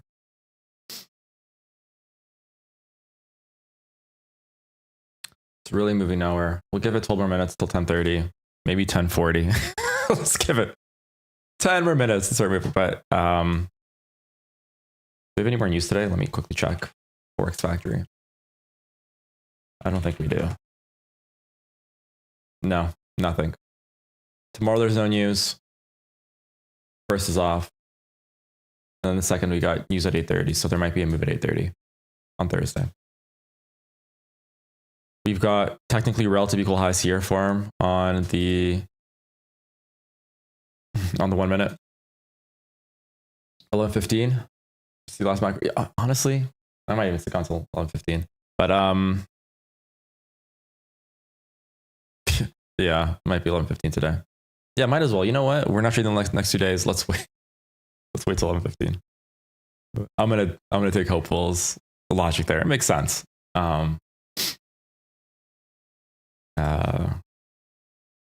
What was I gonna say? Oh, relative. Okay, so assuming that we were short post the 9:30 and trying to go against the grain of the market, like all of these gaps and voids all above us, and saying, "Oh, price is gonna keep dropping down." Like, how much lower? Like, these moves are large, but they're so small versus what we're trying to catch, right? So, like, how low could you have gotten for this breaker? Maybe lower. Just the potential as well. Shorts wasn't there today. But personally, I'm satisfied that I didn't take anything short, and nothing really showed itself that, oh, hi, I'm a good shorting opportunity, take me. I think that it was like B- trades at best. But if you only focus on A+, you have an insanely high strike rate at like 65%, and you're just winning long term. So let's see what ES is doing. I'm curious. I don't usually look at ES. Okay. Let me, yeah, there you go. So ES is pushing for lower lows right now. So there is going to be SMT divergence. Yeah. So ES is pushing lower. Was there a trade on ES today? We created a first fair value gap right here. Right, so that's your first, right? Let's mark it green.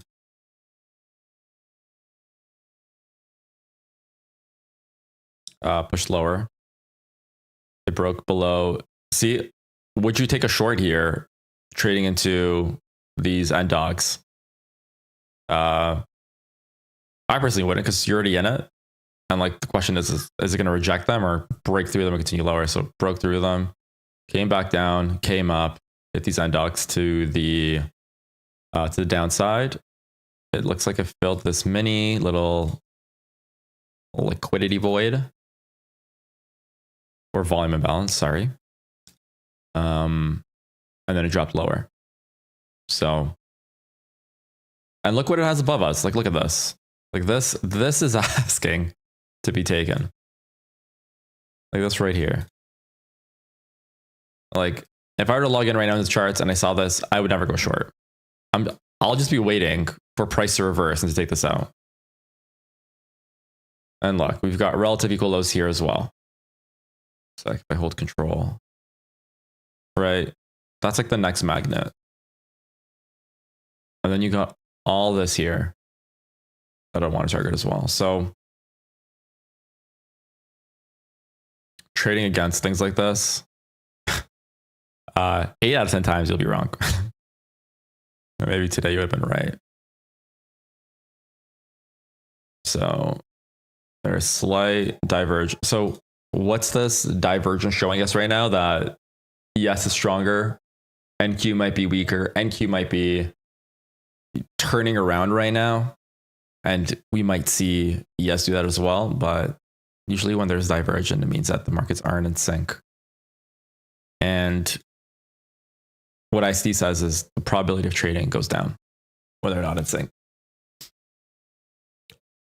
But so far we've created, so we did an instant rebalance here on the 1 hour. We're closing in 36 minutes, but if it were closed right now, this would be an instant rebalance, just trading to the close of the previous candle and breaking off immediately. That means that this is like a balanced price range. Like price has balance on the 1 hour.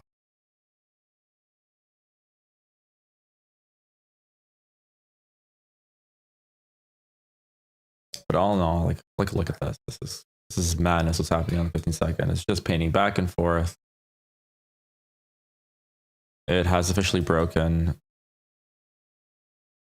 this 1 minute fair value up to the downside, and the probability of this pushing back up to here, I think it might in the afternoon session. Is it going to show something crazy in the next 1 hour? I don't think so, guys. The moment it breaks this breaker here, for me, longs will be off the table.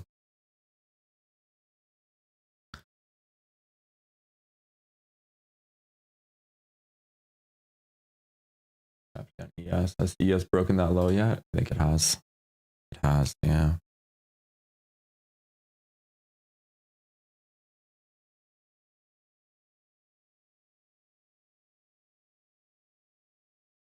This right here, this is just trendline liquidity. Like this is money sitting above the market. So when we do reverse, it's going to be a very aggressive move higher. I just don't know when that's going to be.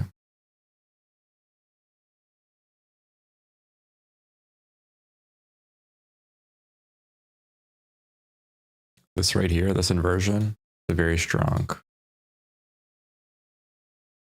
gap here. Let's make it blue. So whenever you're trading breakers on the 1 minute chart, and you see something like this, that there's a fair value gap in the breaker or like on the move to the downside, expect for price to enter it before reversing. Just some notes to take. But I'm gonna mute myself for now. If I see something interesting, I'll let you guys know. But just gonna eat some breakfast.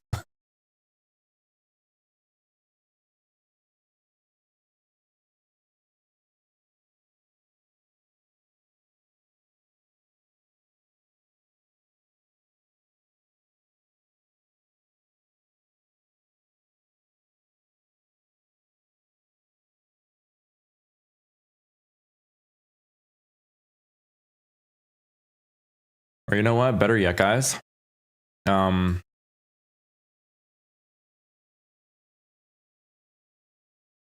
let's wait. Let's wait. Let's see what price will give us in the next 40 minutes.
I just pinged some of my buddies as well. No one has traded today yet. The market has not shown anything for anyone else, including us.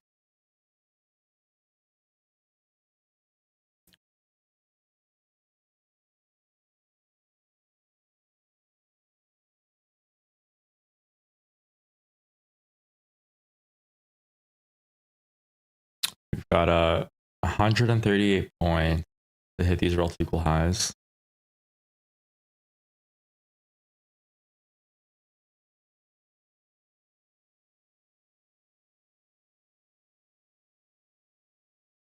The 4-hour candle was very bearish. 1 hour. It's sitting at this breaker right now.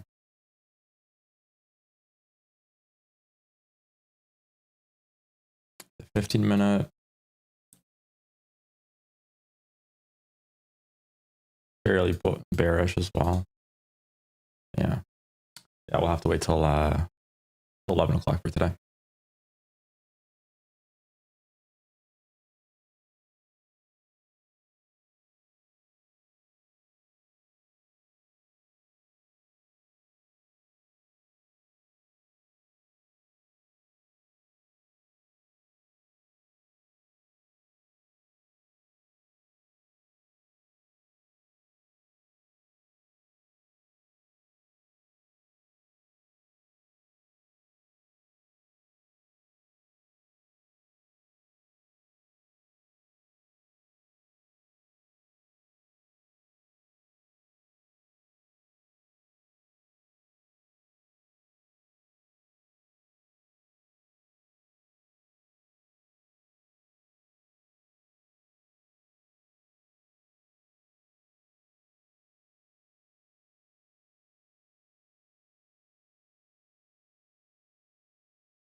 All right, so this is what I'm seeing, guys.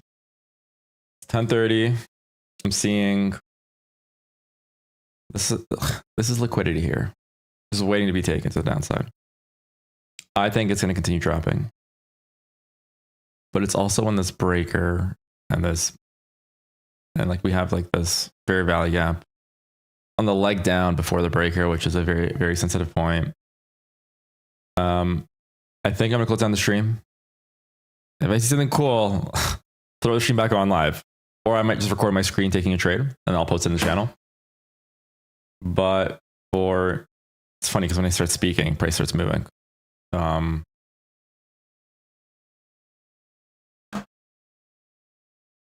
Unless this bullish PA continues in the next like 1 minute, I might close down the stream. And then, yeah. And then I might just, catch you guys later. But like, it's funny. I said something and it freaking moved. Yeah, but like, it's still like, this is like, you wouldn't trade against this here. It's called a phantom trend line. This is death waiting to happen right here. Free trading account.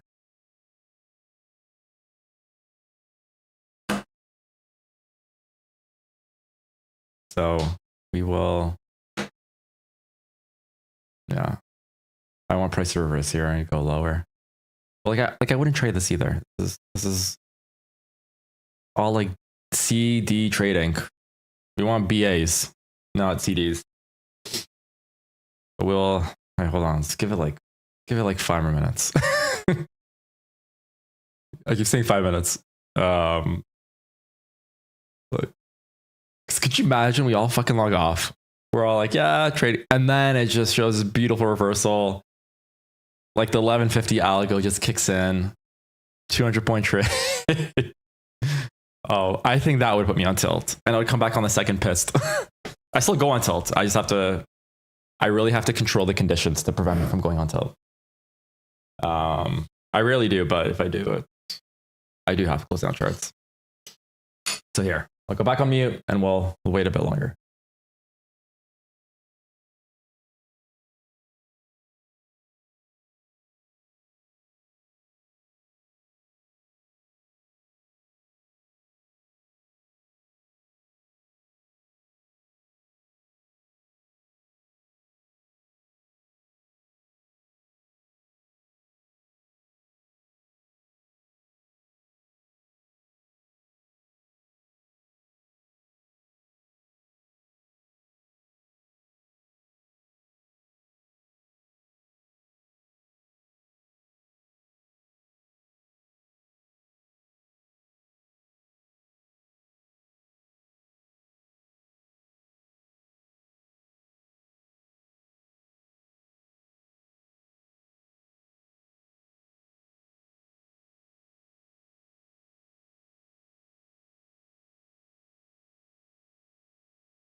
Okay, if this is not the push, we're closing down.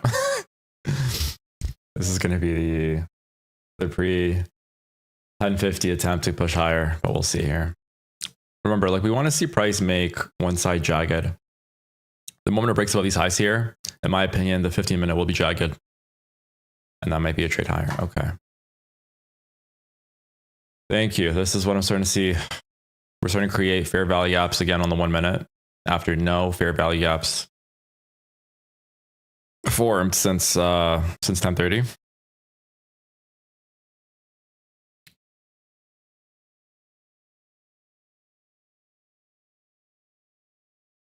On the 5-minute chart,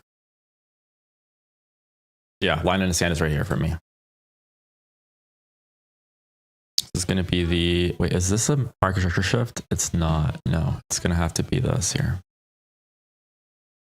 It breaks lower and then higher. This is going to be the MMS on 5-minute.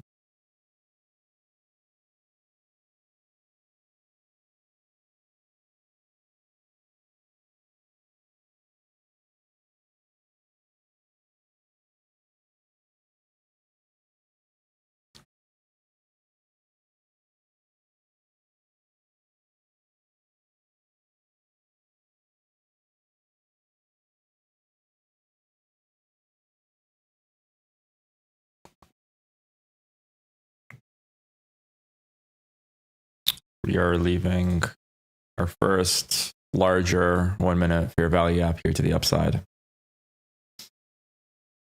15-second, you can see just straight into the first one here, and it's going higher.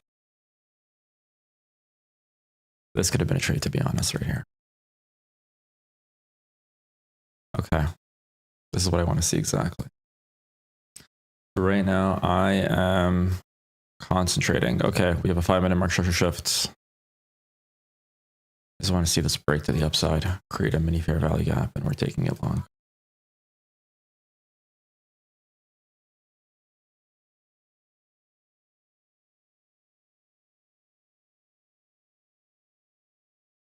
Fair value gap formed on the 15-second.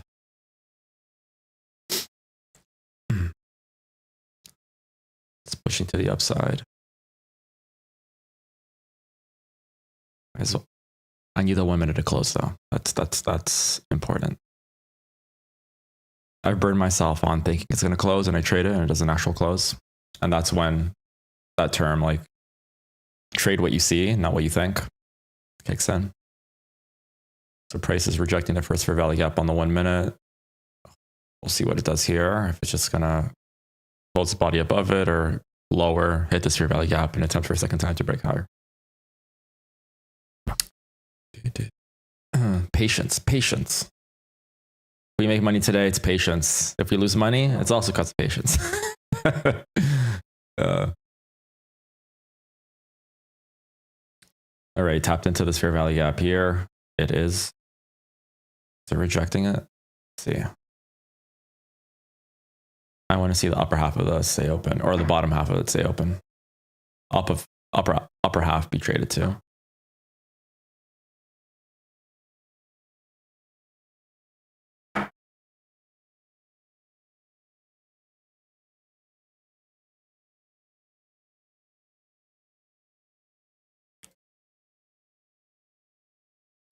Going long here would be like building a bias that you think that it's going to continue going up based on this like crazy drawdown and this market structure shift. We've got a 1 minute fair value gap right there. You can see the bodies are sticking above it. How big is this fair value gap? 21 points.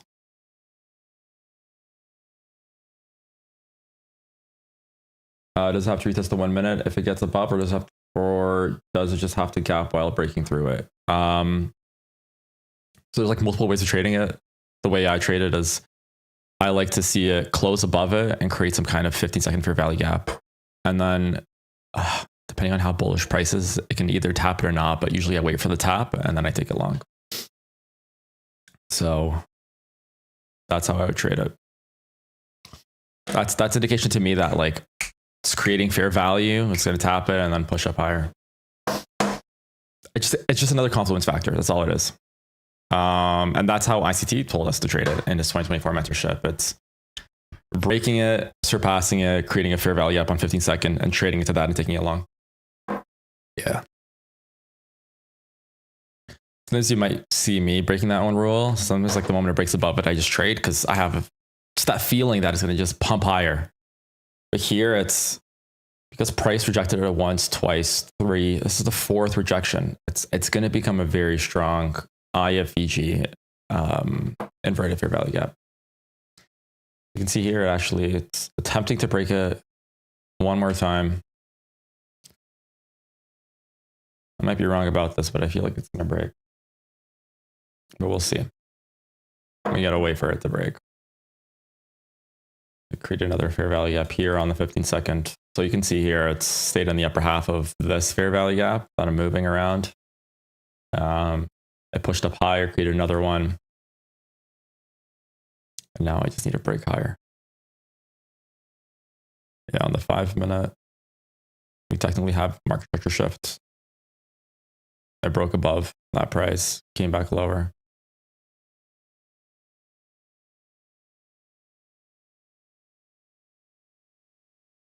There you go.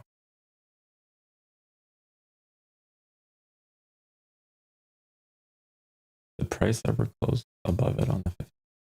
It did. Okay. I created a fair value. Okay, so getting real close here. Oh, my heart's pumping. Finally, I'm waking up.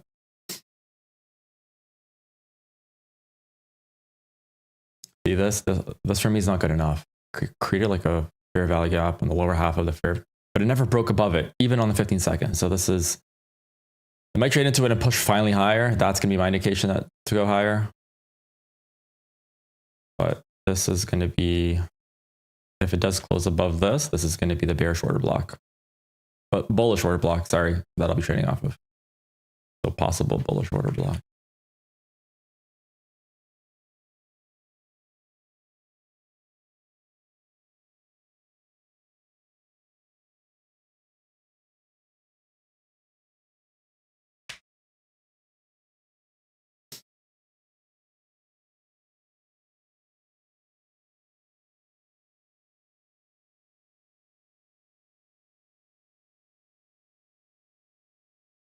It's closing in 3 seconds. 2. Okay, I'm long. I went long and I am targeting.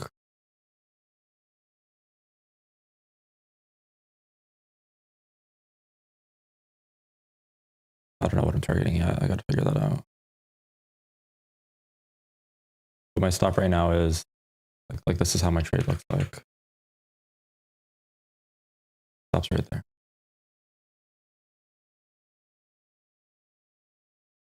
Once it goes into this fair value up here, I'm going to take 3 more in.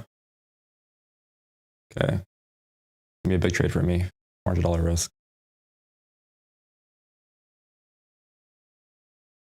If it breaks this, I'm done for the day. But this is my buys that I was waiting for all day. And I think I'm out. See if it holds. Sorry. My stop's right there.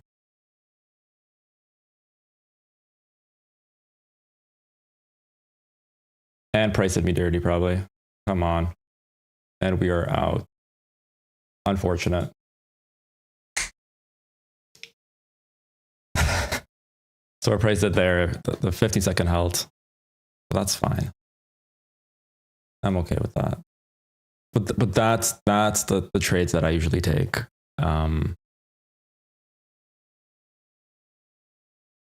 Price closed above it and it just came back down.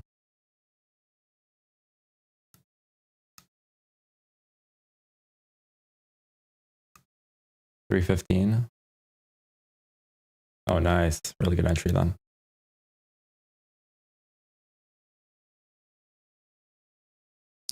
And this is why trading on 1230 creates slightly low probability than other days. It didn't close above that first 15 seconds. Yeah, it didn't. Exactly.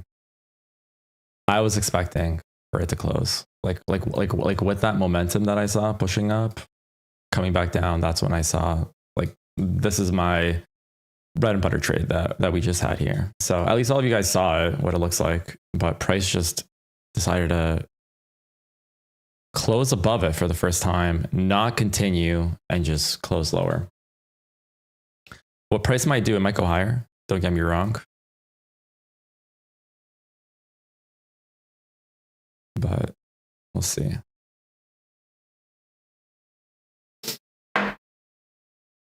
I'm actually very surprised that after creating so much energy to the upside, it decided to fail right away.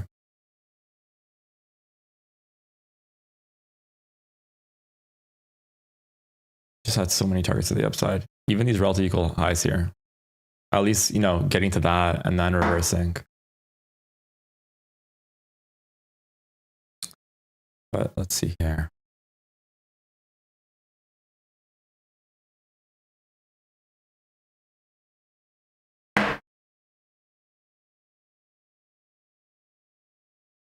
And then it's breaking all bullish. Fair value gaps to the upside now. It's coming to retest this one.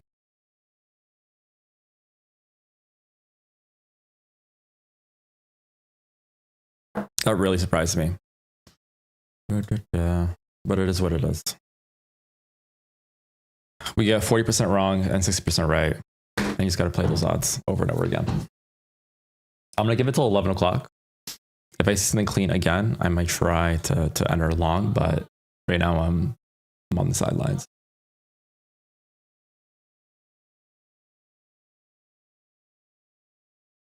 Just trading into this fair value gap here. 315. Are you still in it? Someone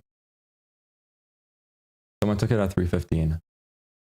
Jubilee, are you still in it right now? With this edge. So right now it's 56. 56 to 43. But usually like my RR is 3 to 1, if not above that. So that's kind of how I make money in the market. It's holding the trades, not so much being right 80% of the time.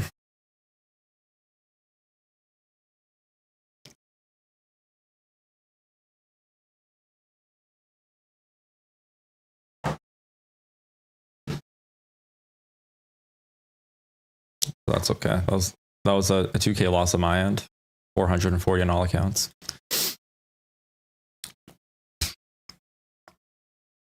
But again, pennies, guys. But if that didn't play out, it's not like I'm going to wait again for this to break to the upside and take it. I think I'm going to be sidelined for the rest of the day. But I want to see what price is going to do right now. Usually these trades I take within the first 30 minutes from 9:30 to 10. I start attacking this, you know, medium point. But right now, what is ES do? See, ES is also showing pressure to the upside. Yeah, let's push down to this fair value gap, and then if it is bullish, it will push higher. If it's not, then you'll start seeing it break to the downside. This is like the last line of defense I see before, like this right here, before it starts going lower. But such an aggressive like rejection off. So remember what I said before, like fair value gaps and rejecting, like the moment it breaks above it and then you see a huge candle just shooting below it. This is where it's giving what's the term I'm looking for? Validity to these fair value gaps here, right? So in my opinion, these are still active, highly active.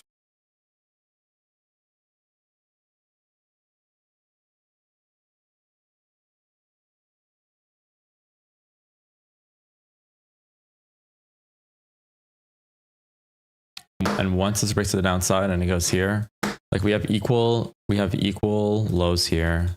So you keep that in mind as well. But then again, if price decides to reverse here off of this breaker, off of this fair value gap here on the 1 hour, off of this 15-minute, off of the new dog, off of all these levels, then it's either going to do this and go higher or start breaking lower here. I'm going to take a small position right here. Long. This is my position, guys. High risk, high reward position. It's under the assumption that price isn't going to go lower. It is going to reverse off of here and continue pushing higher based on ES and Q. I'm only risking $180 here. There is a MMS here on the 1 minute. or on the 15-second. Again, we'll see here. I might be wrong about this as well. Do not take this trade.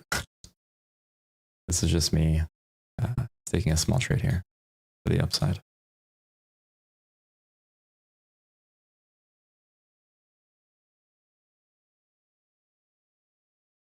I'm going to be targeting these highs here at 21 or 2 seconds.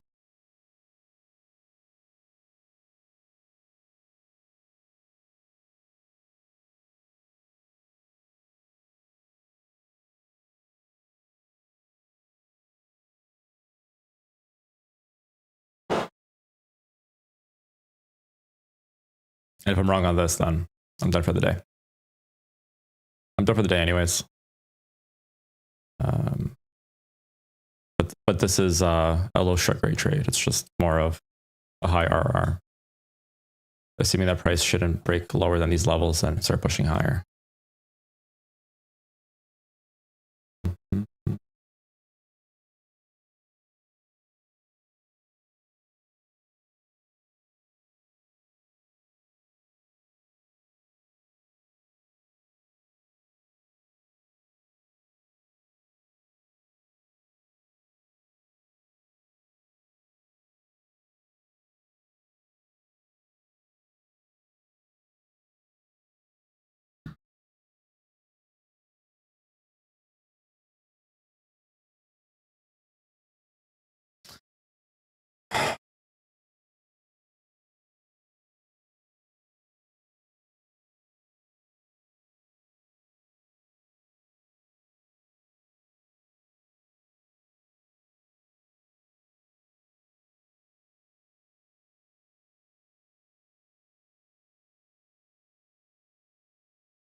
My stop loss right now is sitting right here. I'm slowly trailing it right now to the upside just because it's either it goes up from here or it hits my stop loss. It's one or the other.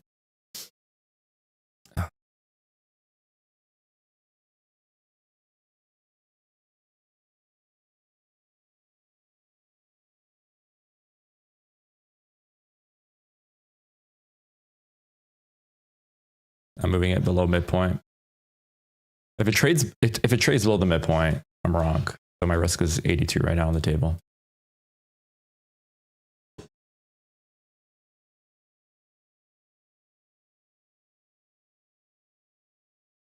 And then what we want to see from price here is just a shot to the upside. So these equal highs here that I've marked. But we'll see. Once it hits its first fair value gap, I'm going to break even.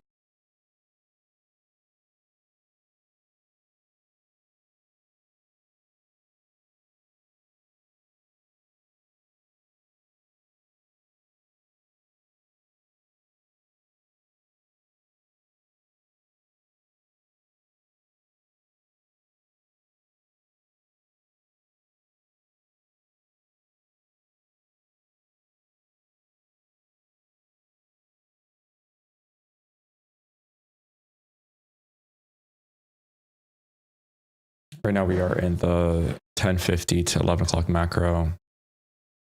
I'm liking how we're creating these bullish fair value gaps. We've broken above this one as well. That's good.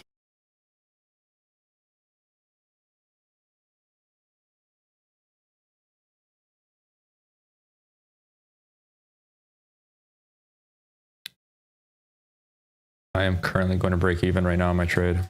My stop loss is here. If it gets that low, I'm wrong on the position. So it's either I make money or nothing happens. I have $1 locked in profit. So we'll see. So it has to break all these levels. It has to break this fair value gap, this one. It just traded into this 15-second fair value gap. No, it didn't. But I have a lot of essentially protection against me before it starts reversing. So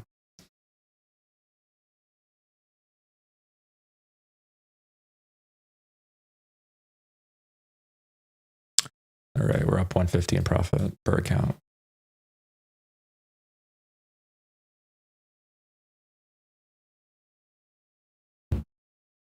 It's currently trading in this sell side imbalance of this candle right here.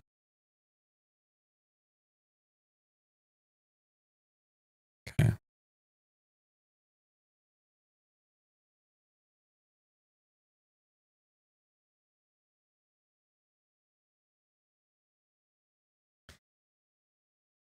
See, my confidence right now is 60 up, 40 down. Once it breaks this first fair value gap, it's going to go up by a lot. I'm still really thrown off by this rejection here.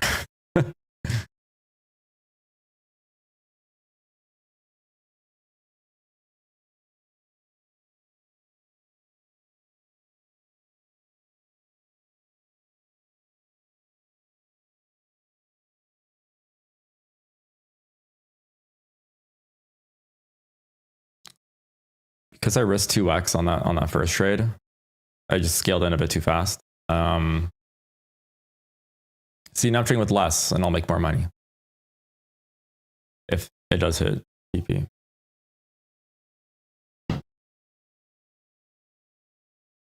So far, really good.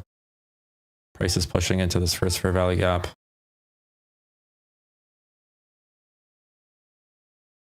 My target right now is $600 profit if it does hit. Would I extend it? I wouldn't actually myself. I'm just going to lock in the 600 if it gets there, and that's it. So far, we are at break even or $600 times all my accounts, which is, I don't know how much, 2.4K, 3K. So $0 or 3K. And then the net would be plus 600, factoring my first loss.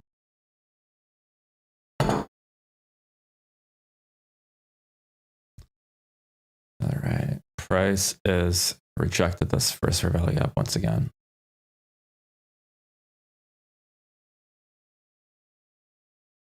I'm up. My stop loss has been moved slightly. It's below the midpoint of this fair of this wick right here. Again, tiny profits. It's $10 per account.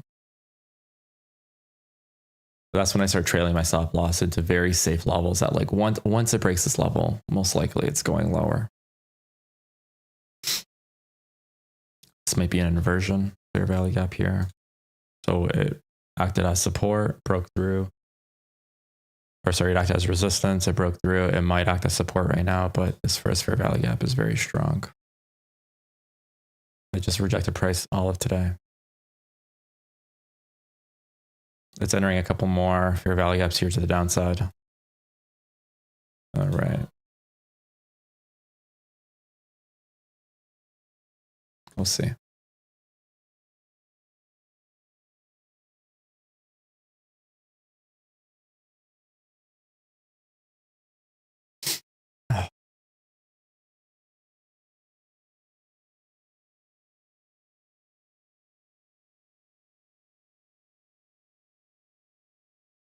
Once price breaks the most recent high, I will be trailing it below the most recent low here.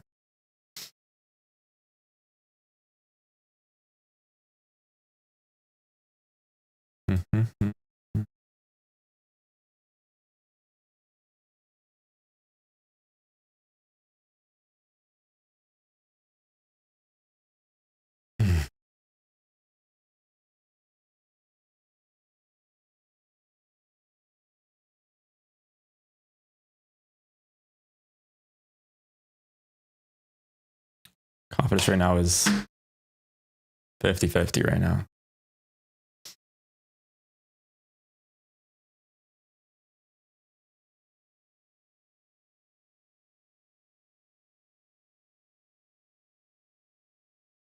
We'll see what happens. Right now it's supporting by this 15-second fair value gap here. I tested it once, twice.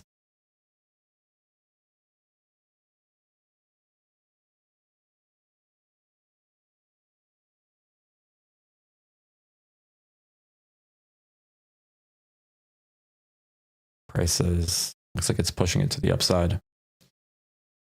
It's using this as an inversion. Actually, technically, yeah.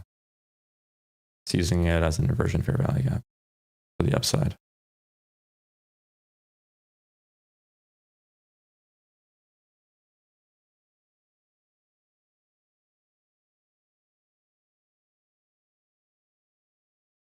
So this is a trade that it hits stop loss or it breaks through this really strong level of support, of resistance.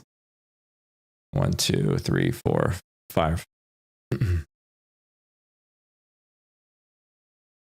Good long. Yeah, it's okay. If I were to rate this long, it was probably say it's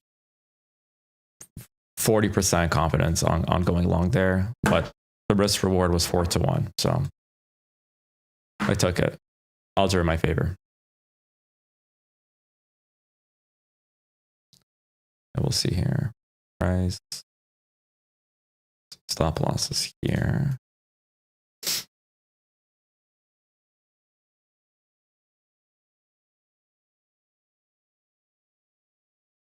See, and because I took a loss that was a bit too bigger than I wanted to be, I'm resistant in scaling in, even if it breaks these levels. So that's kind of how, like, not so much fear, but losses affect future trades. So how many time frames are you looking at? Alex, just four here. Like, these are the core 4 that you see. The 1 minute is my core, 15 minute is my higher time frame, and then the 15 second for like entries and stop loss management. So we'll see. It's attempting to break the first fair value gap for the 100th time right now. Oh my gosh. This gap here is, it's the strongest freaking fair value gap I've seen in my life. It doesn't want to break it.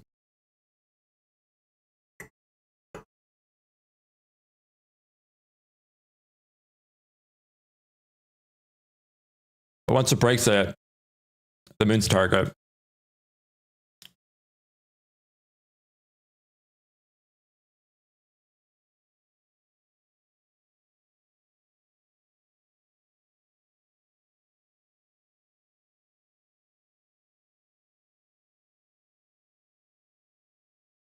I got my stop loss now sitting at the lower half here of this fair value gap. See, another fucking rejection.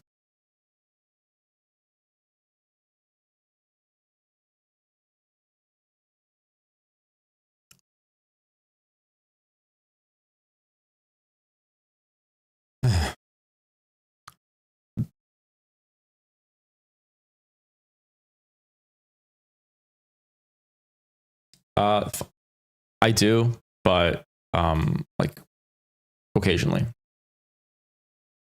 right?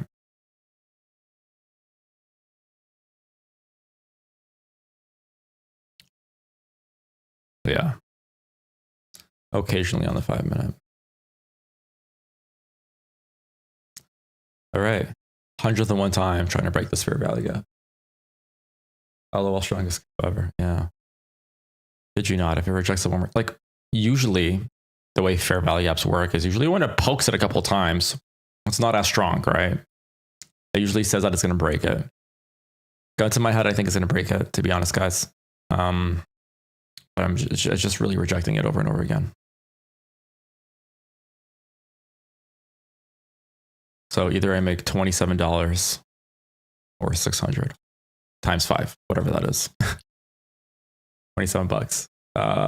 We'll still be on a net negative today, but let's go, price. Let's go. Show me the money. On the 1 hour, you guys see this little fair value gap here? This is my target here. If I didn't take a loss, I would definitely be trying to aim for midpoint of gap. But because I took a loss today, I'm just trying to collect, break even in a bit, and call it a day. There you go. Another rejection off of this fair value gap.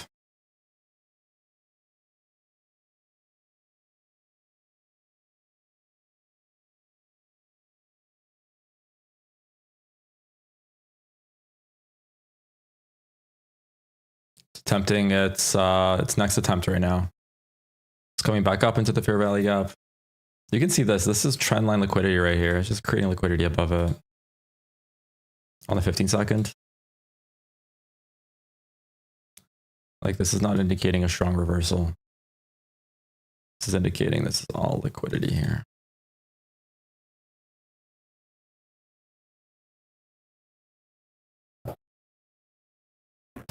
Could you imagine the market makers were watching the stream of like 10 viewers and they were like, oh, 4 people went long here, dump the market.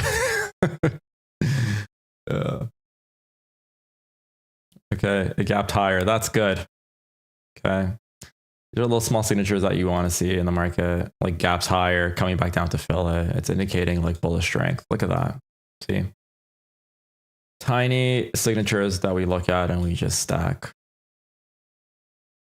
There you go.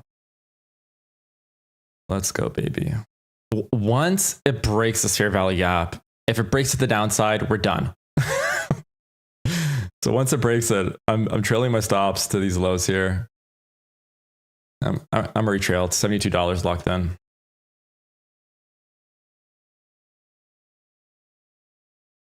I am wrong if it breaks these lows, like super wrong. Okay. All right. So now we're trading the upper half of the fair value gap, which is good. This is what we want to see. This is how they break.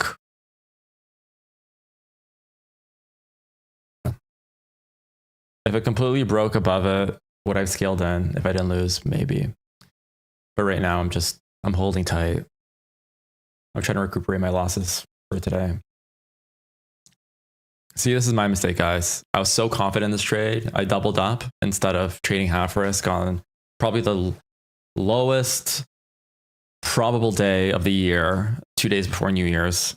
And now I'm suffering by trying to manage my next trade differently. So it rejected it. All right. Where's my stop? Right. Okay.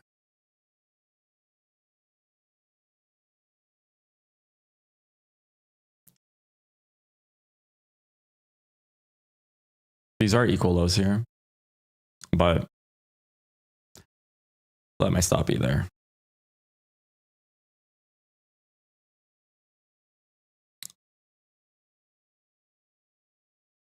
The better stop placement is at the bottom of this fair value gap on the 1 minute. But I'm keeping mine there. I'm just trying to lock in the profits for today.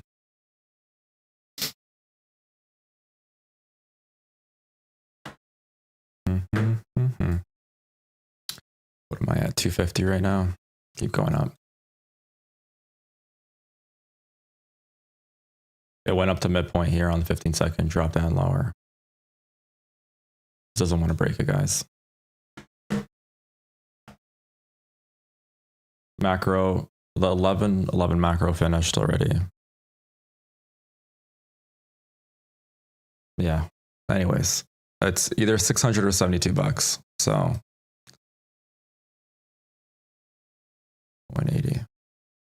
I'll let it take me out. I was thinking of closing it down right now, but I'll just let it take me out for 72 bucks. It just poked in this fair value gap so many times that it's just indicative of it should break. It's weakening. But we'll see. Like, where's it going to right now? Fair value up here.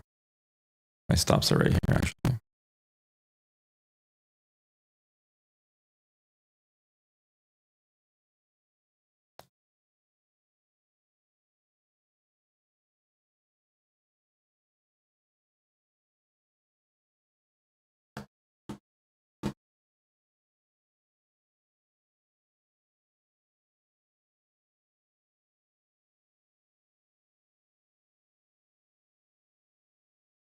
It's rejecting. So you guys can see, like, this is why I use first fair value gaps in my trade and I trade off of them, because they're so strong and it really helps make profitable traders, in my opinion. So It just needs to break it, but it's trying to. There you go. It's going to be the push. We got equal lows here.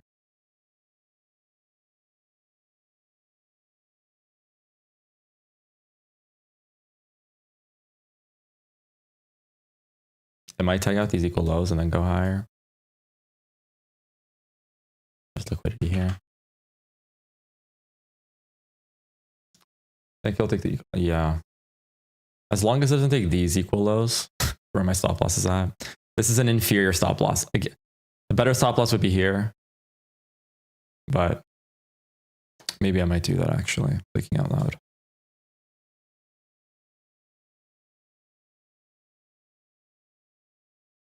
Now, whatever, it's $36 instead of 72. It's still pennies, and this is the better stop loss. Okay, I move my stop loss back down here. It's to a safer spot. If it tags these lows, I'm still in the trade. Once it breaks this, then I'm probably going to get below this liquidity here.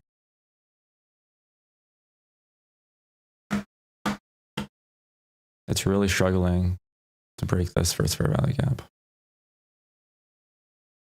But like, looking at the 15-minute, it pushed higher, it wicked lower. Yeah, and like this is, it can be seen as disruption, and now it just needs to break this level here. There you go. Is this going to be it, guys? What do you guys think? Is this going to be the break through this level? And like, you guys can see how strong this level is and how it just freaking melted it on the way down. Like, no, pumped up and then just no mercy, straight down. All right. Hopefully, yes, I can see the light at the end of the tunnel. All right, stop loss has been moved to here now, guys. We're at $82 locked in.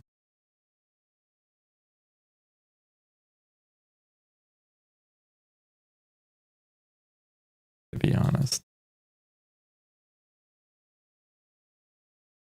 So this is the first time the 1 minute it broke above this candle. Look at that.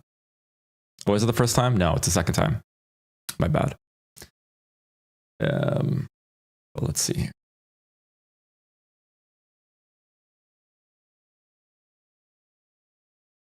There you go. Go higher, little guy. We don't want you here.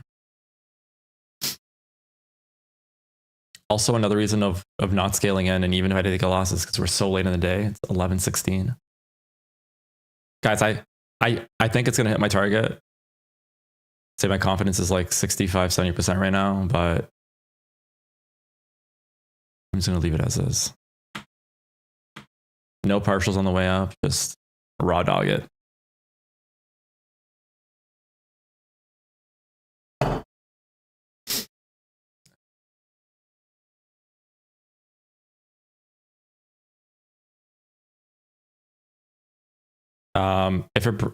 I don't think it's gonna get these equal lows here.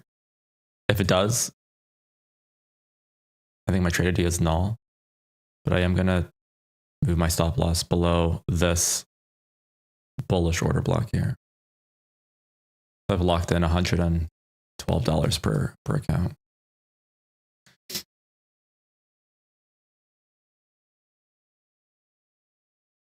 And it's about like, because what can price do here? It can go back in here, tag these equal lows, go back higher. But the moment it gets this low, I think it's going to go a lot lower and might as well take $100 out of the market versus zero. So you guys got to be, oh, this is a nice push up now. Nice push up.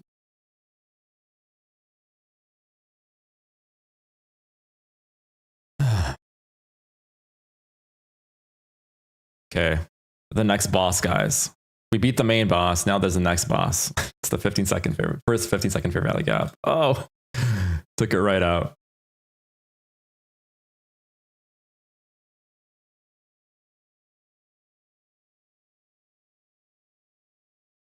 If it goes back down to here, I might partial in 1 micro. Oh shit, there it goes. I definitely want to hold this for longer, but I'm going to take it out at these equal highs here. Unfortunately, guys, I'm just trying to be a smart trader, mitigate my losses for today, and just have a clear mind going into the third. We're up 4. Okay, so we're on break even right now. There you go.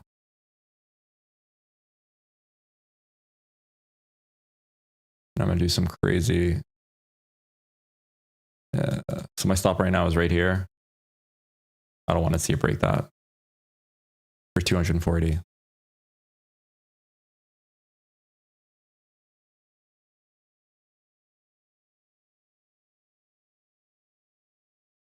Oh man, this bullish pressure is big right now. I might do some, you know what? I'm gonna do some 15-second trailing here. I can't do it live on the charts because I'm on the Top Step manager right now, but I am going to try to do some 15-second trailing here in a sec. See how long I can take.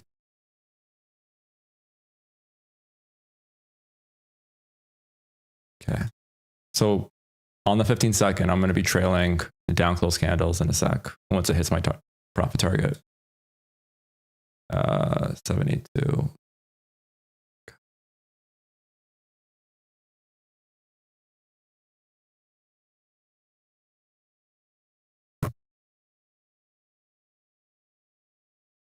I'm just trying to squeeze every last bit of this market out.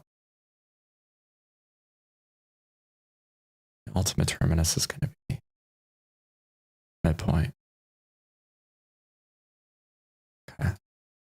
And I'm commencing the trail right now.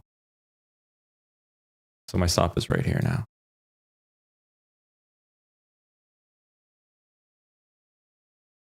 I have 480 locked in. So guys, we made 40 bucks for the day. Yeah. I'm going to go to Wendy's and get myself a Big Mac for these wins. One sec, where's terminus here? If it tags me out, I'm okay. I'm happy. I'm a happy boy. 480. Let's see if I can take it to 553. 553. I think it's going to tag me out.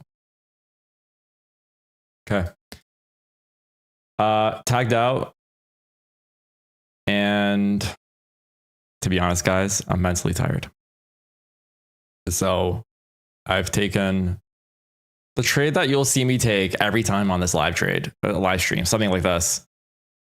But then I took a slightly riskier setup. So I'm out officially here, guys. And unfortunately, did it hit target? It never did. So sometimes it's worth doing 50-second trails like right when it gets to your target, because sometimes you see it reversing like this and like you just start losing so much profit. But all in all, if you guys enjoyed this live stream, shoot me a like. I'd appreciate that. And then if not, then we're going to continue trading on the 2nd, on Thursday. And then we're going to slowly start gearing up to profitability on the 6th. So for me, unfortunately, guys, I couldn't show you big numbers today on the screen. It was more of trying to take a high probability trade. It didn't span out. And then I just basically made up my losses. But I made, I guess, 200 bucks on all my accounts. So my follower and then all of my accounts made $39. So I almost made 200 bucks today.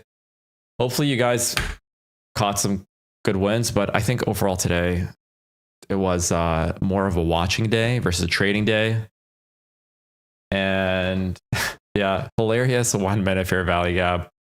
And like, if you guys have time, just watch how it respects it for like the rest of the day, or just come back at the end of the day and just see. But holy shit, this is why I thought we'd go up from here. It's because it's so strong. But this was just a market manipulation. It took it back down, and then we just had to re-swing it back up, right? So all in all, thanks for joining in. We won't talk. Have a great New Year's. All of our plans for the group is we're all going to become profitable if you aren't already. And if you are, you'll become more profitable, right? And then all in all, we're all going to hit top 50, top step account charts by end of year. So without further ado, thanks for joining in. Drop a like if you haven't, and I'll speak to you guys on Thursday. Talk soon.